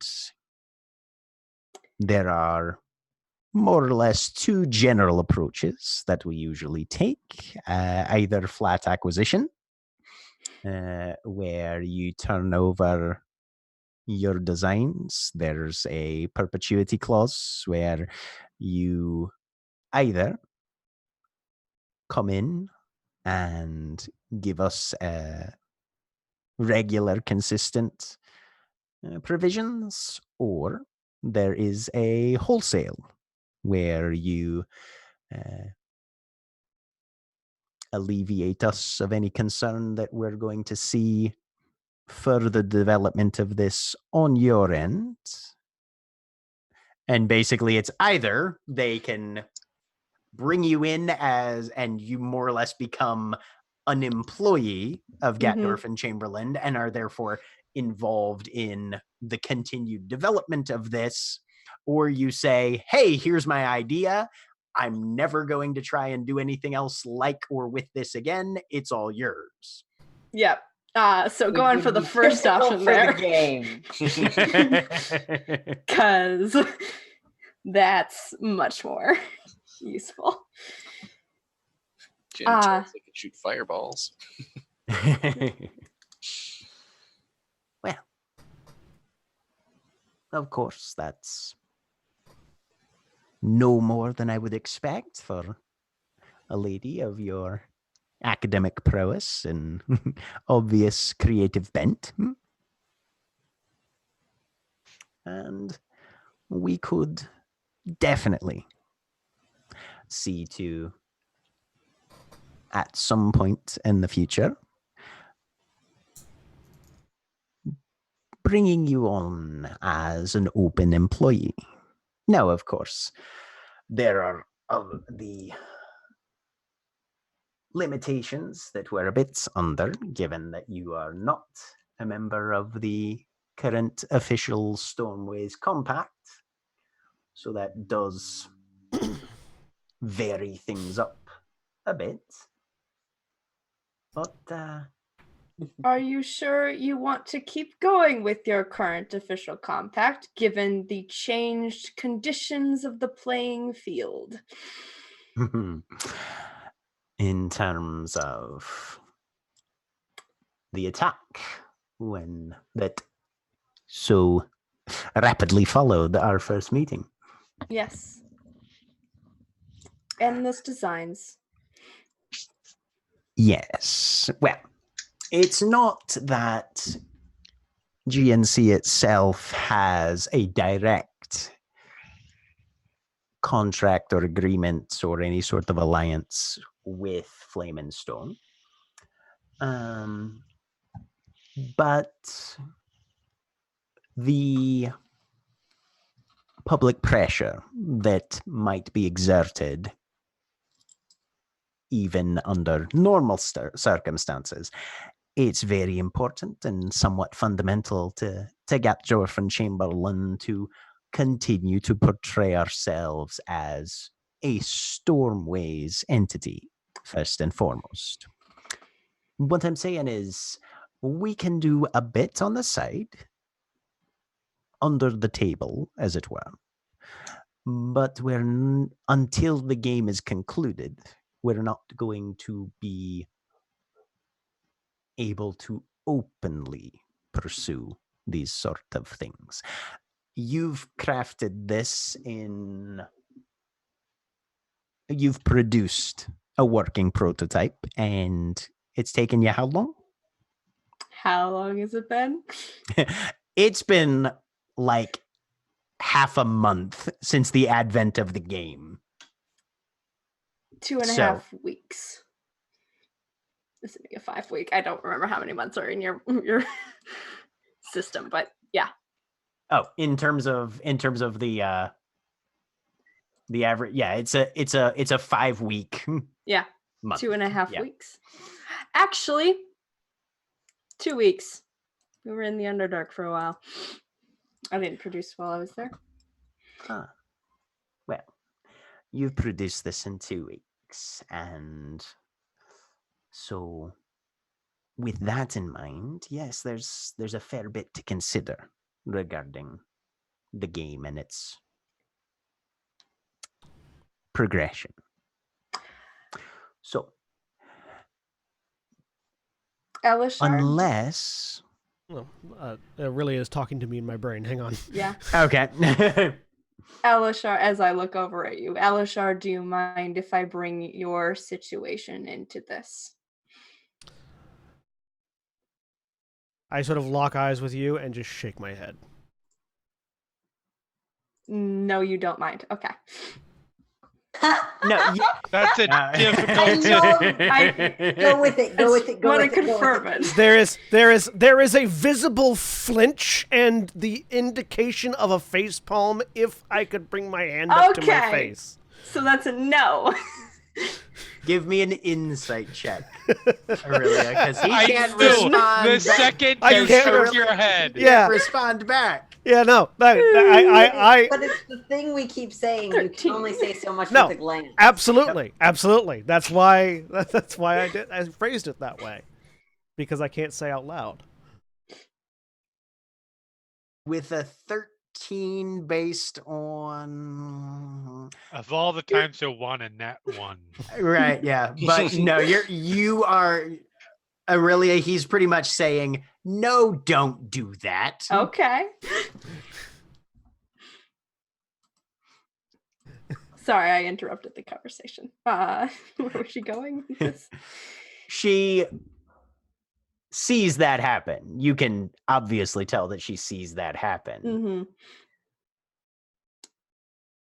Unless the Stormways Compact unfortunately gets eliminated from Would the be proceedings. tragic. It's the game. We all know what sort of things happen in the game. The presence of the Stormways Compact, is an obstruction to this particular negotiation between our corporation and your compact. I understand. I will put my hand on the notes. This is not to say that will always be the case, and this is not to say that GNC does not particularly want to pursue this.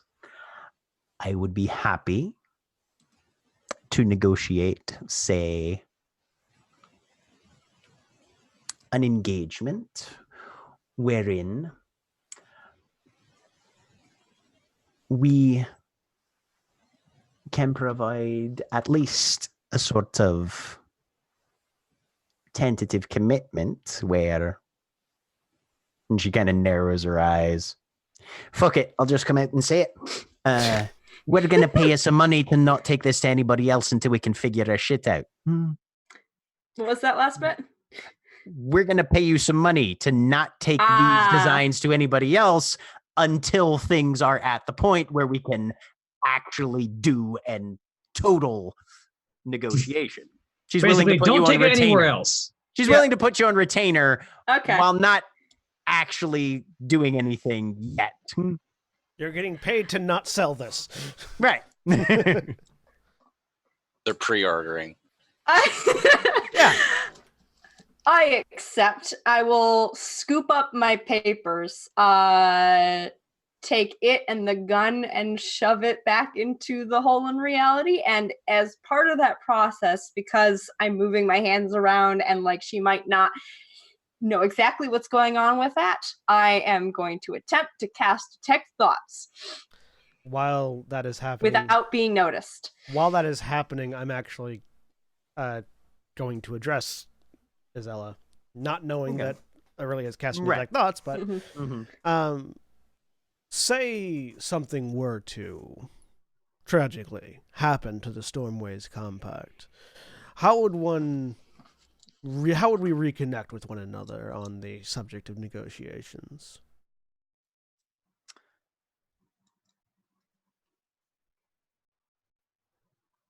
Let's put it to you this way.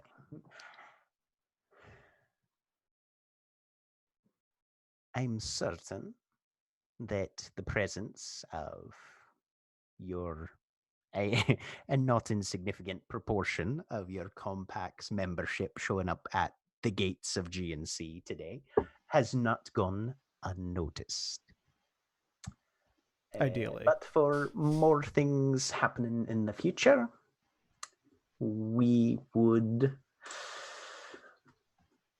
direct those negotiations through courier services, most likely. So we would come up and say Aurelia wants a job? More or less. But anything further happening will have to take place through probably a Speedwinds delivery service. That's workable. They're citywide, and there's nothing particularly suspicious about one of their Sorry, carriers. could you give me that name again? Speed wins delivery. Speedwagon. Okay.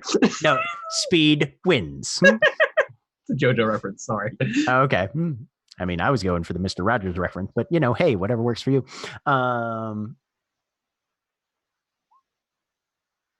So today, I can offer you, Miss Evans, on a retainer fee, pushing to either the end of the game or the dissolvement of the Stormways compact. 3,000 gold crowns for the retainer, with more to follow should everything proceed in your favor. That's when Jinx goes, fuck! That's a lot of gold, guys. No. Cole has been watching the whole time, but he's not saying anything.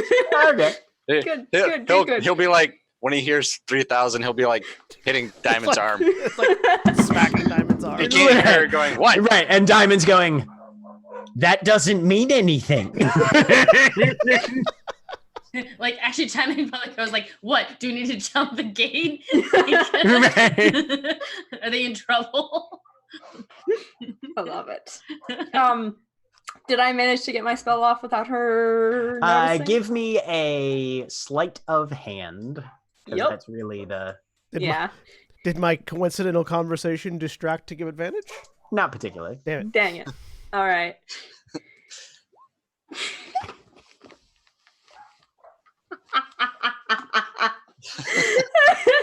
Aurelia, ladies and gentlemen. This is how it works. I tried. God. I tried to know. help. Thanks. You still might not know what it means. Yeah. Just a whole lot of extra steps into. I'll let her roll for that. Okay. And she kind of looks over at you a little bit, Aurelia, as you kind of like gesture and mutter something under her breath. Don't look over here.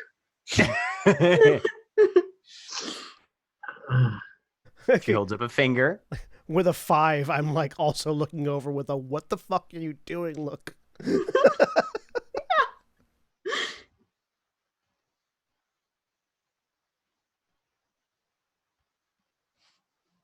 And then she just stares you in the eyes.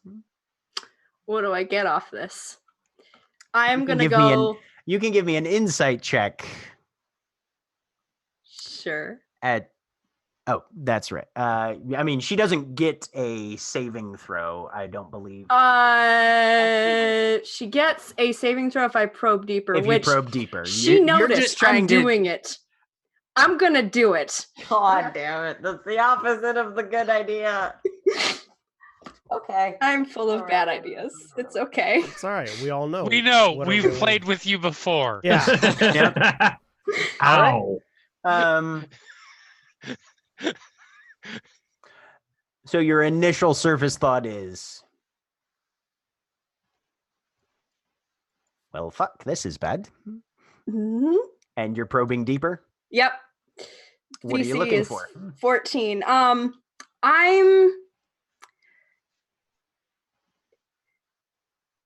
basically Doesn't know. Just dive deeper. yeah. Well, okay. Yeah, but basically you have to that dive she's deeper in pursuit of something. Okay, yeah. Basically that she's not.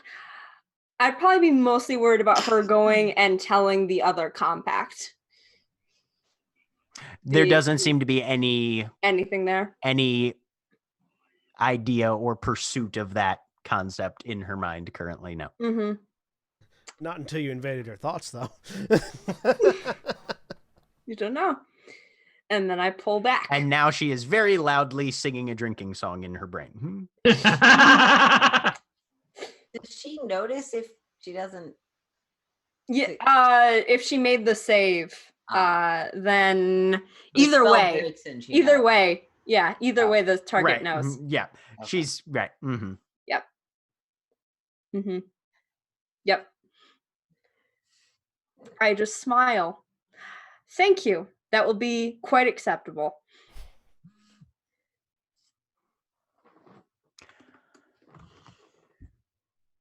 She gives you a very brittle smile. I'll have Wiggins pull up the negotiation contract then.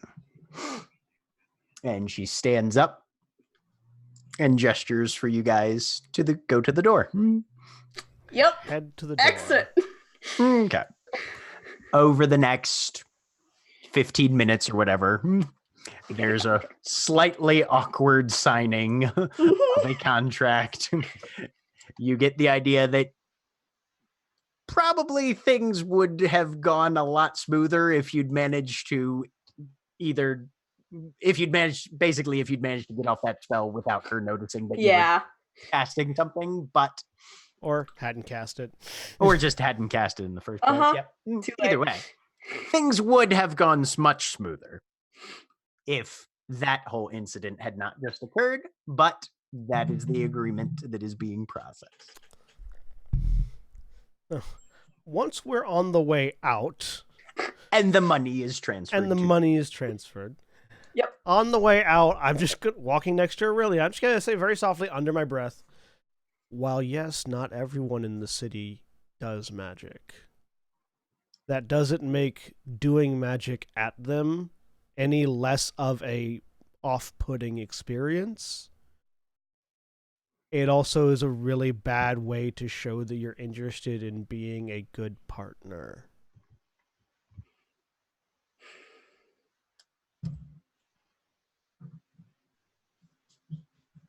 That's it.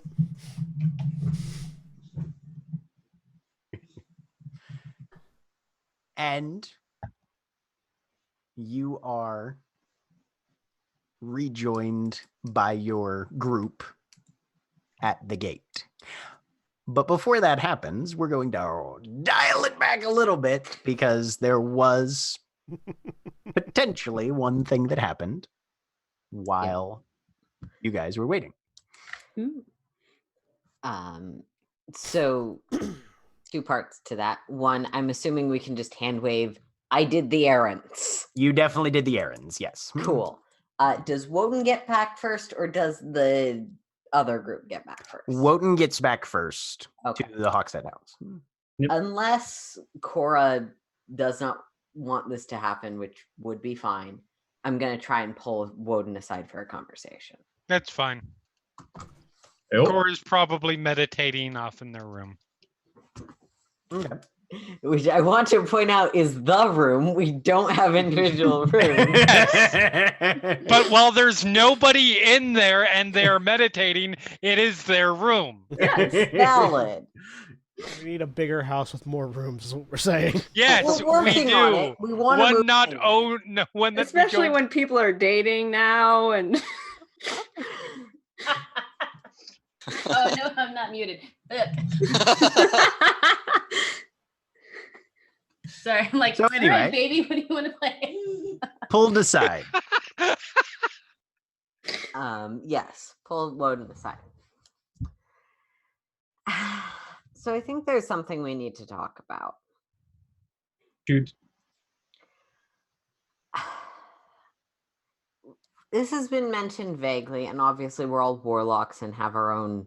Well, I get the sense that Cora and Elishard don't, but have our own relationships and agreements with our patron. Our patron wants something out of their participation in this game from us, and we get something in return.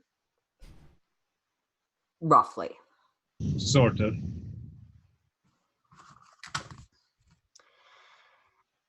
And that does impact the ways that we can participate in the game. I get the sense I didn't make this clear. I understand that people have other goals, but for me, in order to participate in this compact, our objective has to involve reuniting the Drow clans under a monarchy, and specifically a monarchy that is my bloodline. Because that is what my patron gives me powers for, and it would be deeply inconvenient to upset that. Not just because I am excellent, but because, you see, that's what I'm here for.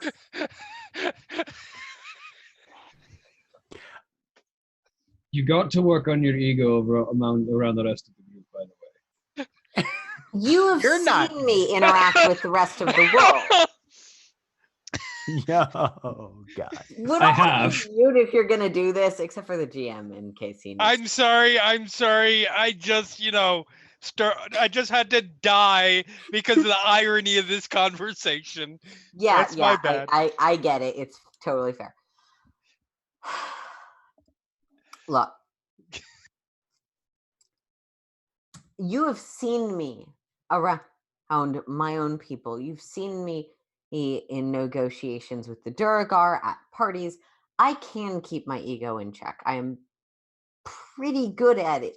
And I understand you're going to say that's an egotistical statement, but I don't really see the point with you guys when what I want is for you guys to clearly understand what I am saying and what I am planning. Yes, it's a big goal.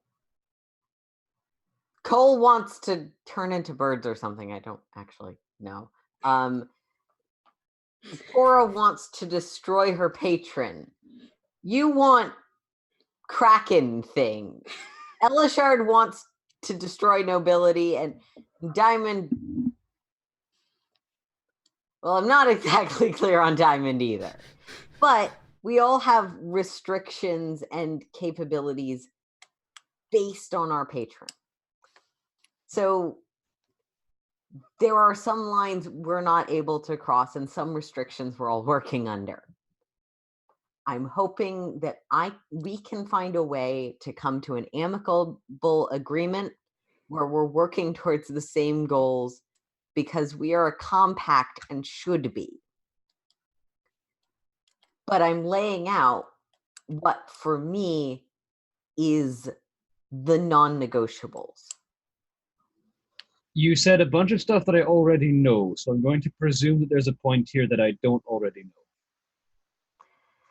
When we are in negotiations with groups, and as we act to usurp the current reigning power structure of this land, I would appreciate if you stopped implying and stating and making steps that make me think that you're actually pursuing this, of not letting me have the crown that I am working towards or trying to subvert.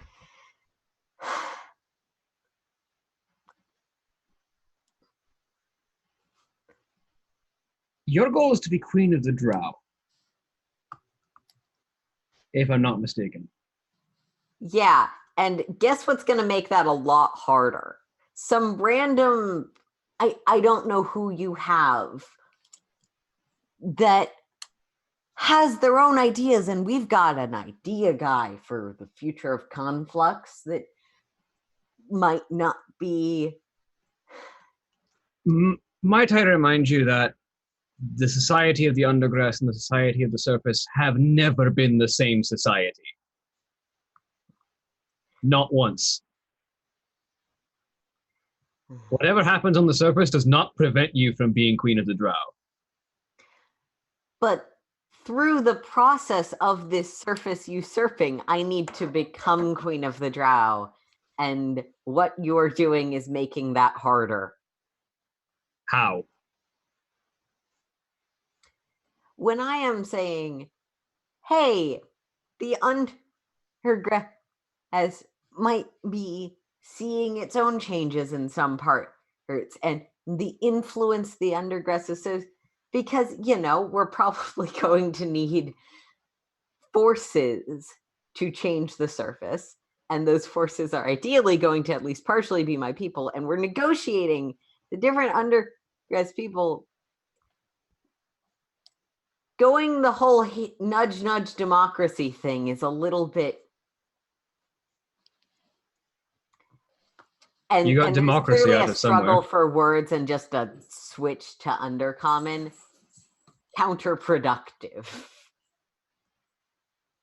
You certainly pulled democracy out of somewhere, because all I've mentioned is that there is someone who is very interested in political ideals. Okay, maybe not democracy. Political idealism is deeply inconvenient to me because I have a magical birthright, and in a world where magic isn't particularly common, that's a difficult thing to explain, but it doesn't mean that magic isn't real and we all have it and it has an actual concrete impact upon the Drow society specifically and society more generally's ability to function. The Drow are weaker for... I'm just trying to come to an arrangement where you stop subverting me while we're negotiating future power structures. I'm going to do whatever it takes to win this game. I have no intention of stopping you from becoming Queen of the Undergrass. Drow specifically. I don't want to barge in on Diamond's thing in case she wants it. Either way, the surface and the Undergrass do not interact on more than it takes to hire an assassin. GM, can I make one of those history rolls I'm really bad at? Sure, go for it. Because that sounds wrong to me, the player, but maybe the character knows better. There are smugglers that move between. There are assassins that move between. Their governmental structures are not combined. From that 6,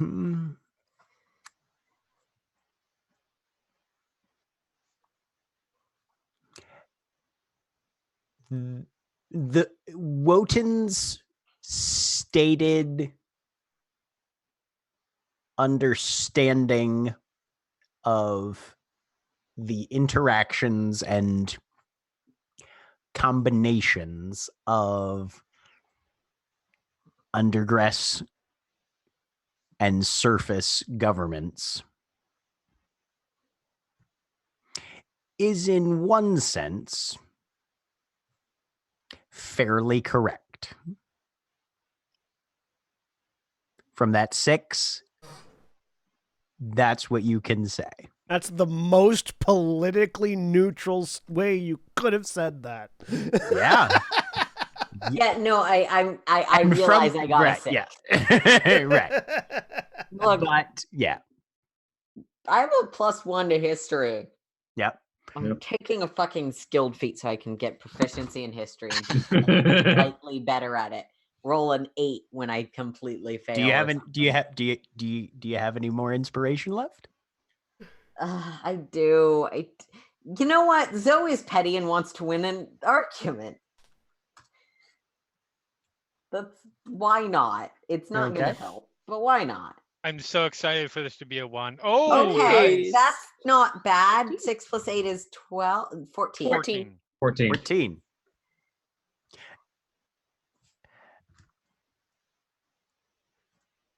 That is definitely what the powers that be in Drow society in the Undergrass would love for Wotan and the rest of the surface to think. It is bullshit. Okay. Is it bullshit in a this is a trade secret, do not talk about way, or is it bullshit in a we're just going to encourage that notion way? It's the second one. Okay. All right. That is generally the propaganda, but it's not accurate.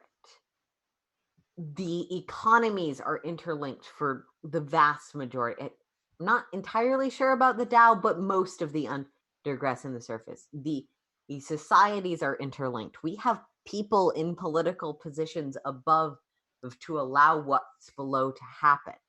And these worlds interbreathe. The smugglers that move between are part of the lifeblood of both economies, as are the assassins. And so, as we change one, we are changing the other. My point being, however, that you can still achieve your goal of being Queen of the Drow and not necessarily fall into the same position in the surface. The surface can have a different government. In fact, it does currently have a very different government than the Drow have in their society. Absolutely. I have no problem with the surface having a separate government. My proposition is that we reach some sort of compromise as to how we're approaching that surface government that doesn't interrupt or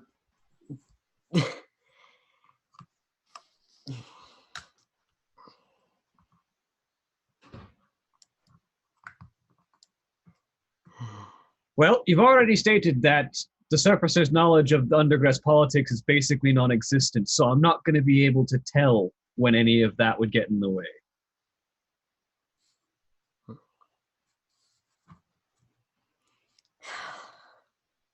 Can I insight check him? Yes, you can. 16.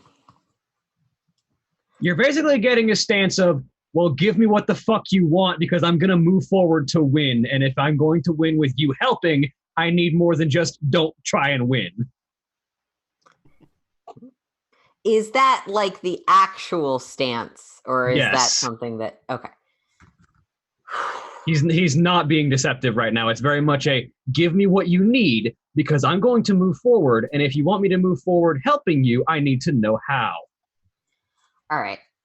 So... And I don't think that Zoe would be getting any indication of that Wotan has a particular opposition to helping Zoe. Right. Yeah. Knowing how is not going to be playing into him fucking you over. Yeah. No, it's more like, is that actually what Wotan thinks, or is that like sort of the sidestepping the actual issue by bringing up an entirely different one sort of thing? Yeah. So okay. So the very basics of it are that we kind of need to make deals with people. We have our administrator of economics, but as we move forward in the game, we're going to need to make more of those deals, and deals for even higher positions. It's pretty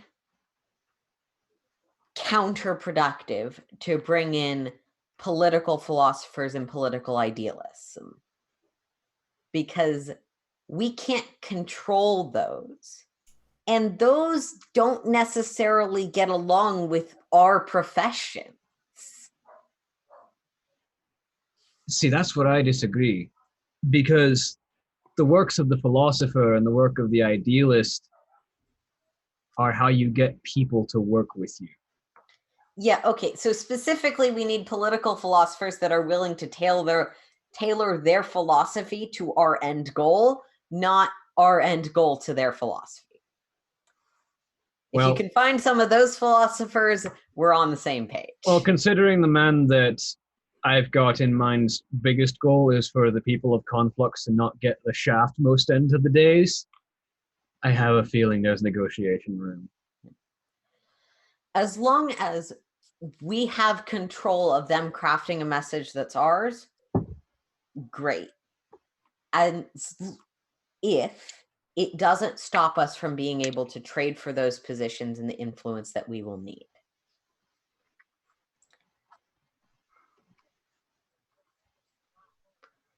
Or require me to rescind any of my land or influence once I'm queen. I don't think he's got any interest in the undergrass, so there's that.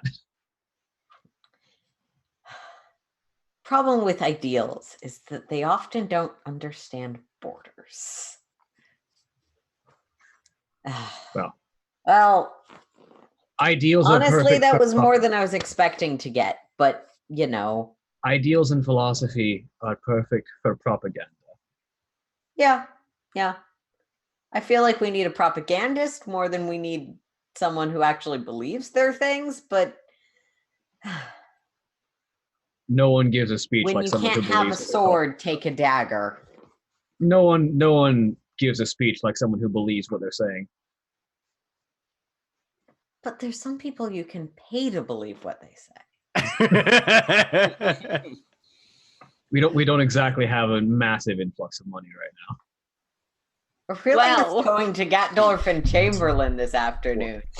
That's fair. We'll have to wait and see as what far comes as of I that. can tell, is entirely unique surface technology. We'll have to see what comes of that one in particular. Yes.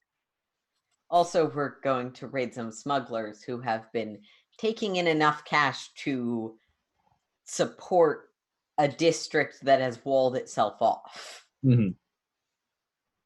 We've somehow managed to lose a significant amount of money, even though we've also made a significant amount of money in the past month or so, though. So That's fair.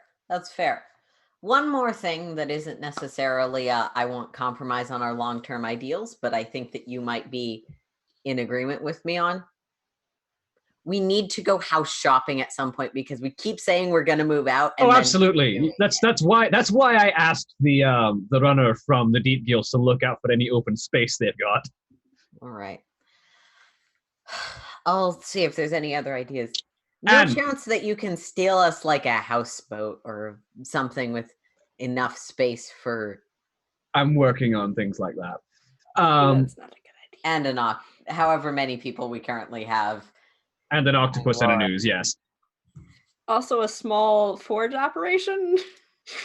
Yeah, not on a boat. Yeah. Secondary note that might be useful to you, especially as someone who needs to make lots of friends very quickly. He says, he reaches into his vest and pulls out a small glass vial. This might be handy for you to at least get your foot in the door for conversations. I'm certain you know how to spike a drink. Do. You ever heard of a filter of love? As he hands it to you. Jack being a poisons. Fuck yeah, you have. Cool. D&D Beyond. Oh, it's that one. This is, again, a filter of love. It's something I've learned from my patron to create on a semi-regular timescale.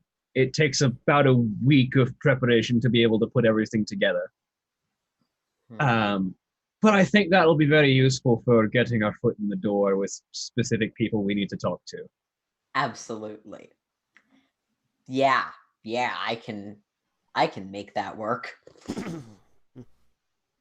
And like I say, I can make those. Hey, we're not exclusive. I can make those Sorry, roughly that once look a was. week.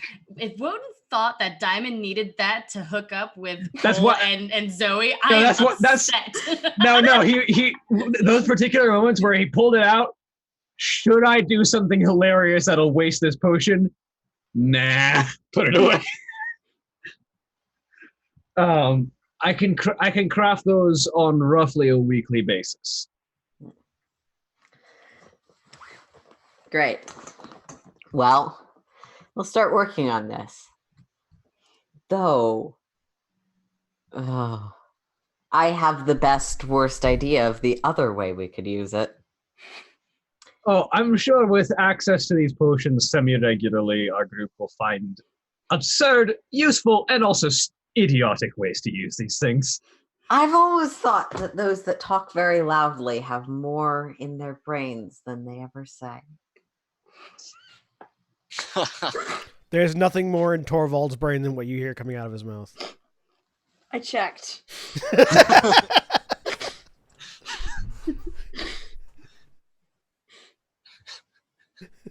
Just a lot of All right.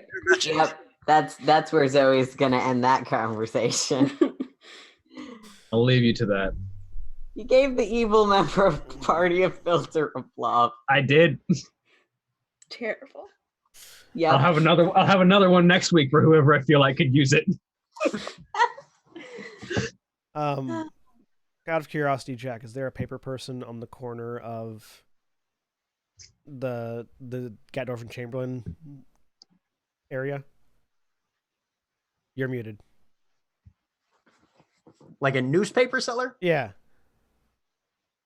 Sure, why not? Cool.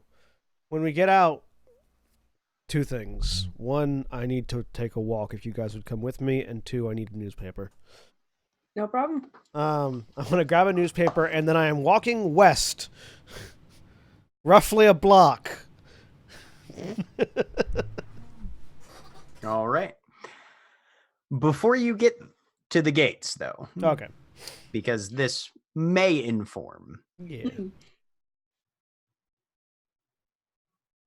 Thunder continues to rumble overhead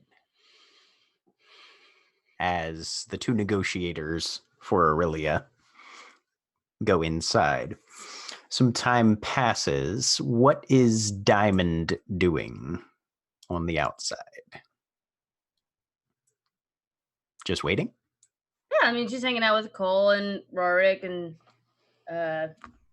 just look. She tried to look like a guard, so she put on she didn't dress fancy. She just put on her regular clothes and probably had her sword on her side and was like trying to mimic Rorik and just being like, "Yep."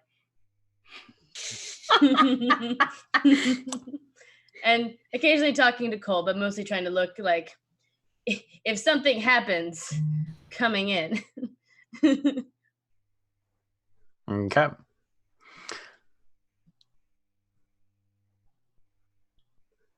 As you're standing there, keeping an eye out, watching the storm rage overhead, That's normal.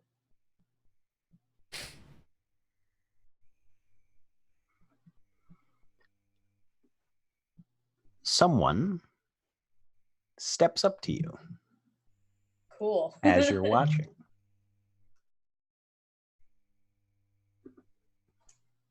A particularly loud clap of thunder in the wake of a spiraling twist of lightning that slams into the GNC towers. Catches your attention Yeah. for a brief moment. And then a voice trickles into your ear. Well, looking at the storm's javelins, eh, little lady?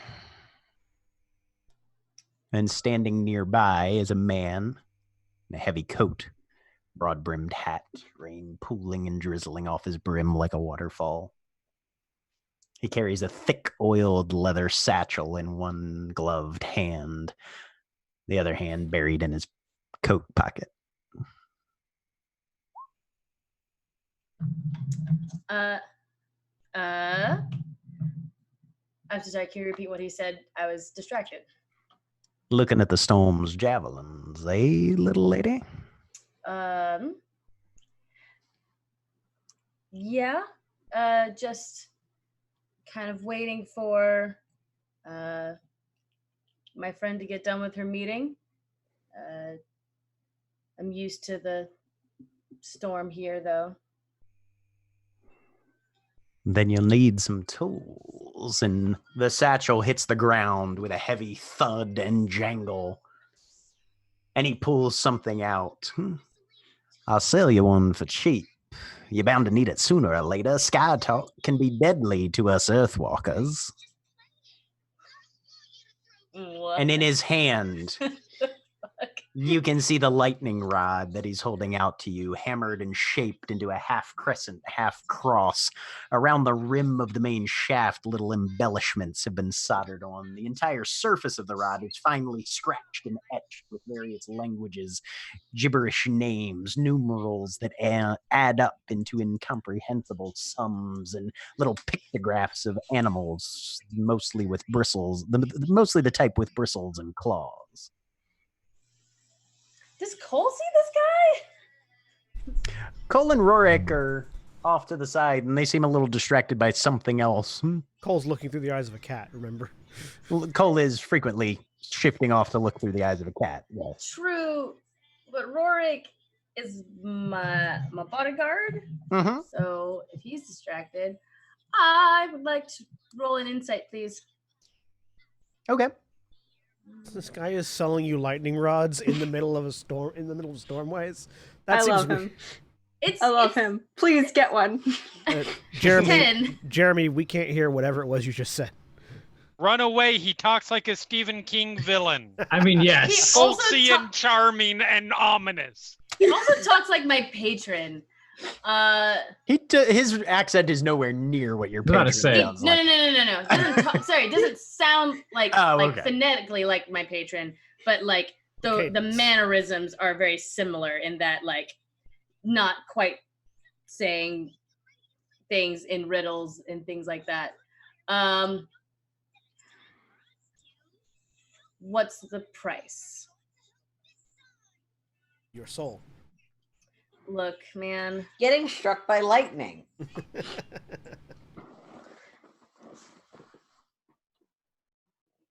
He holds it out, looking at it, reading over some of the script on it. How about this? 5 silver coins. He's surprised by the deal.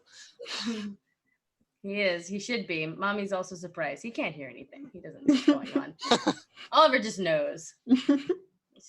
Are you Oliver, should mommy take the deal? Yes or no? Oliver. Yes or no? Yes. Okay. The baby has spoken. Diamond takes the rod? Is it a javelin or is it more like a sword? It's a rod. It's scribed over. I mean, honestly, if you had to say it described something that you can wield in your hand, you'd say it's a wand. Ooh. Okay. You grab it. Whoop. He doesn't let go. He just holds out his hand. Yeah, no. Okay. Yeah, 5 silver. You can't touch things.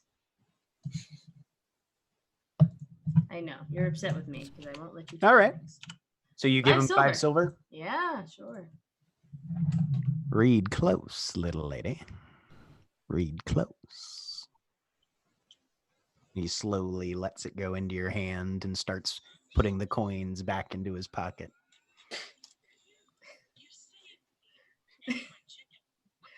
Okay. Diamond looks at her new purchase. You can't make out any of the languages on it. That checks out. Bye. All right. Also, He crouches down. And as you guys, as Elishard and Aurelia step through the gates, you see Diamond there holding this thing in her hand as a broad-brimmed hat begins to curl the collar of his coat up against the wind and grab a bag off the pavement that jangles as he picks it up. do I recognize the thing And Diamond hunches. is holding? You can give me a perception check. I would like to once again make bad decisions and to detect thoughts. As if My I haven't made a favorite bad spell. decision. I made a Randall decision Flag. based off. No. I don't know who this guy is. You know you can't be next. to He's that. weird. He is Flag, isn't he? I'm sorry.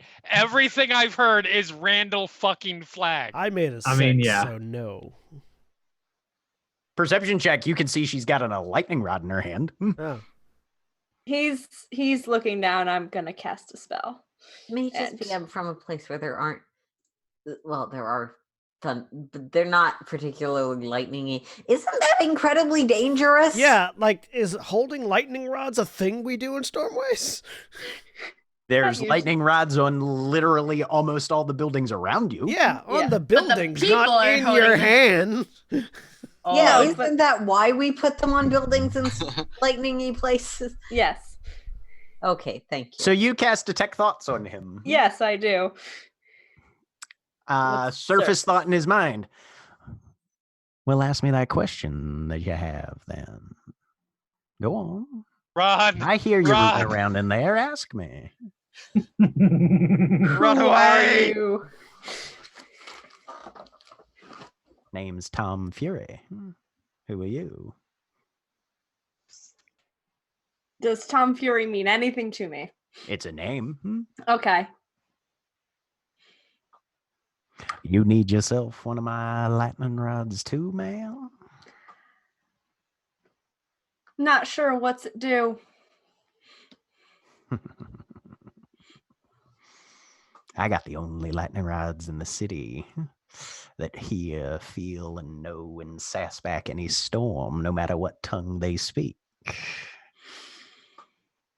What's the parentage of a storm? What civilization do rains come from? What color is lightning?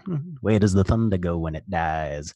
Girl, you got to be ready in every dialect with every shape and form to hex the sky fires, balls of blue light that prowl the earth like sizzling cat. No thunder anywhere so loud my lightning rods can't soft talk it. You want to buy one too? And he turns around and just looks straight at you. Icy blue eyes peering over the brim of his collar as it's pulled up close So- to his nose. I'm not hearing any of this. No, you're not. No. I'm stating that as a fact. I'm not hearing any of this, but I am seeing this creepy ass motherfucker turning around and staring at people. Do I recognize him, or have I ever heard a report of someone that looks like this being freaky as hell on the streets of Stormways? Go ahead and roll me a history check. Waiting for the opportunity Nope. to make. I You don't recognize this man, no. cast Detect Magic. I want to see if anything you- he has. Do you have Nothing. 3 spell slots? That does not use a Magic spell switch slot. eyes. Ah, She's got the witch It sight. okay. probably breaks your concentration. It does. Yeah. Yeah. Mhm. But he's. We're already conversing. You don't see any overt, like there's no focused like spell or magical effect, Mm-hmm. but you're picking up ambient weird wisps of evocation, transmutation, enchantment. Huh. And then he speaks out loud, directed at Diamond again. Now you nail that ironmongery high on the peak of your roof quick as you please, and you tell the Tempest that old Tom Fury sold you a charm that'll gentle any storm crack sparker in a million years. Hear me now?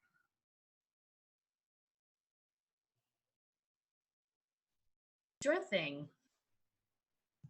What have I got to lose at this point? Flesh off your back and a little ozone from the shingles. No more than anybody else. Y'all have a lovely evening now, you hear? And he turns and goes to walk off down the road. No. You want your milk? And that's where we're going to end for the evening. Say goodbye, everybody. Bye. Bye. Bye. Goodbye.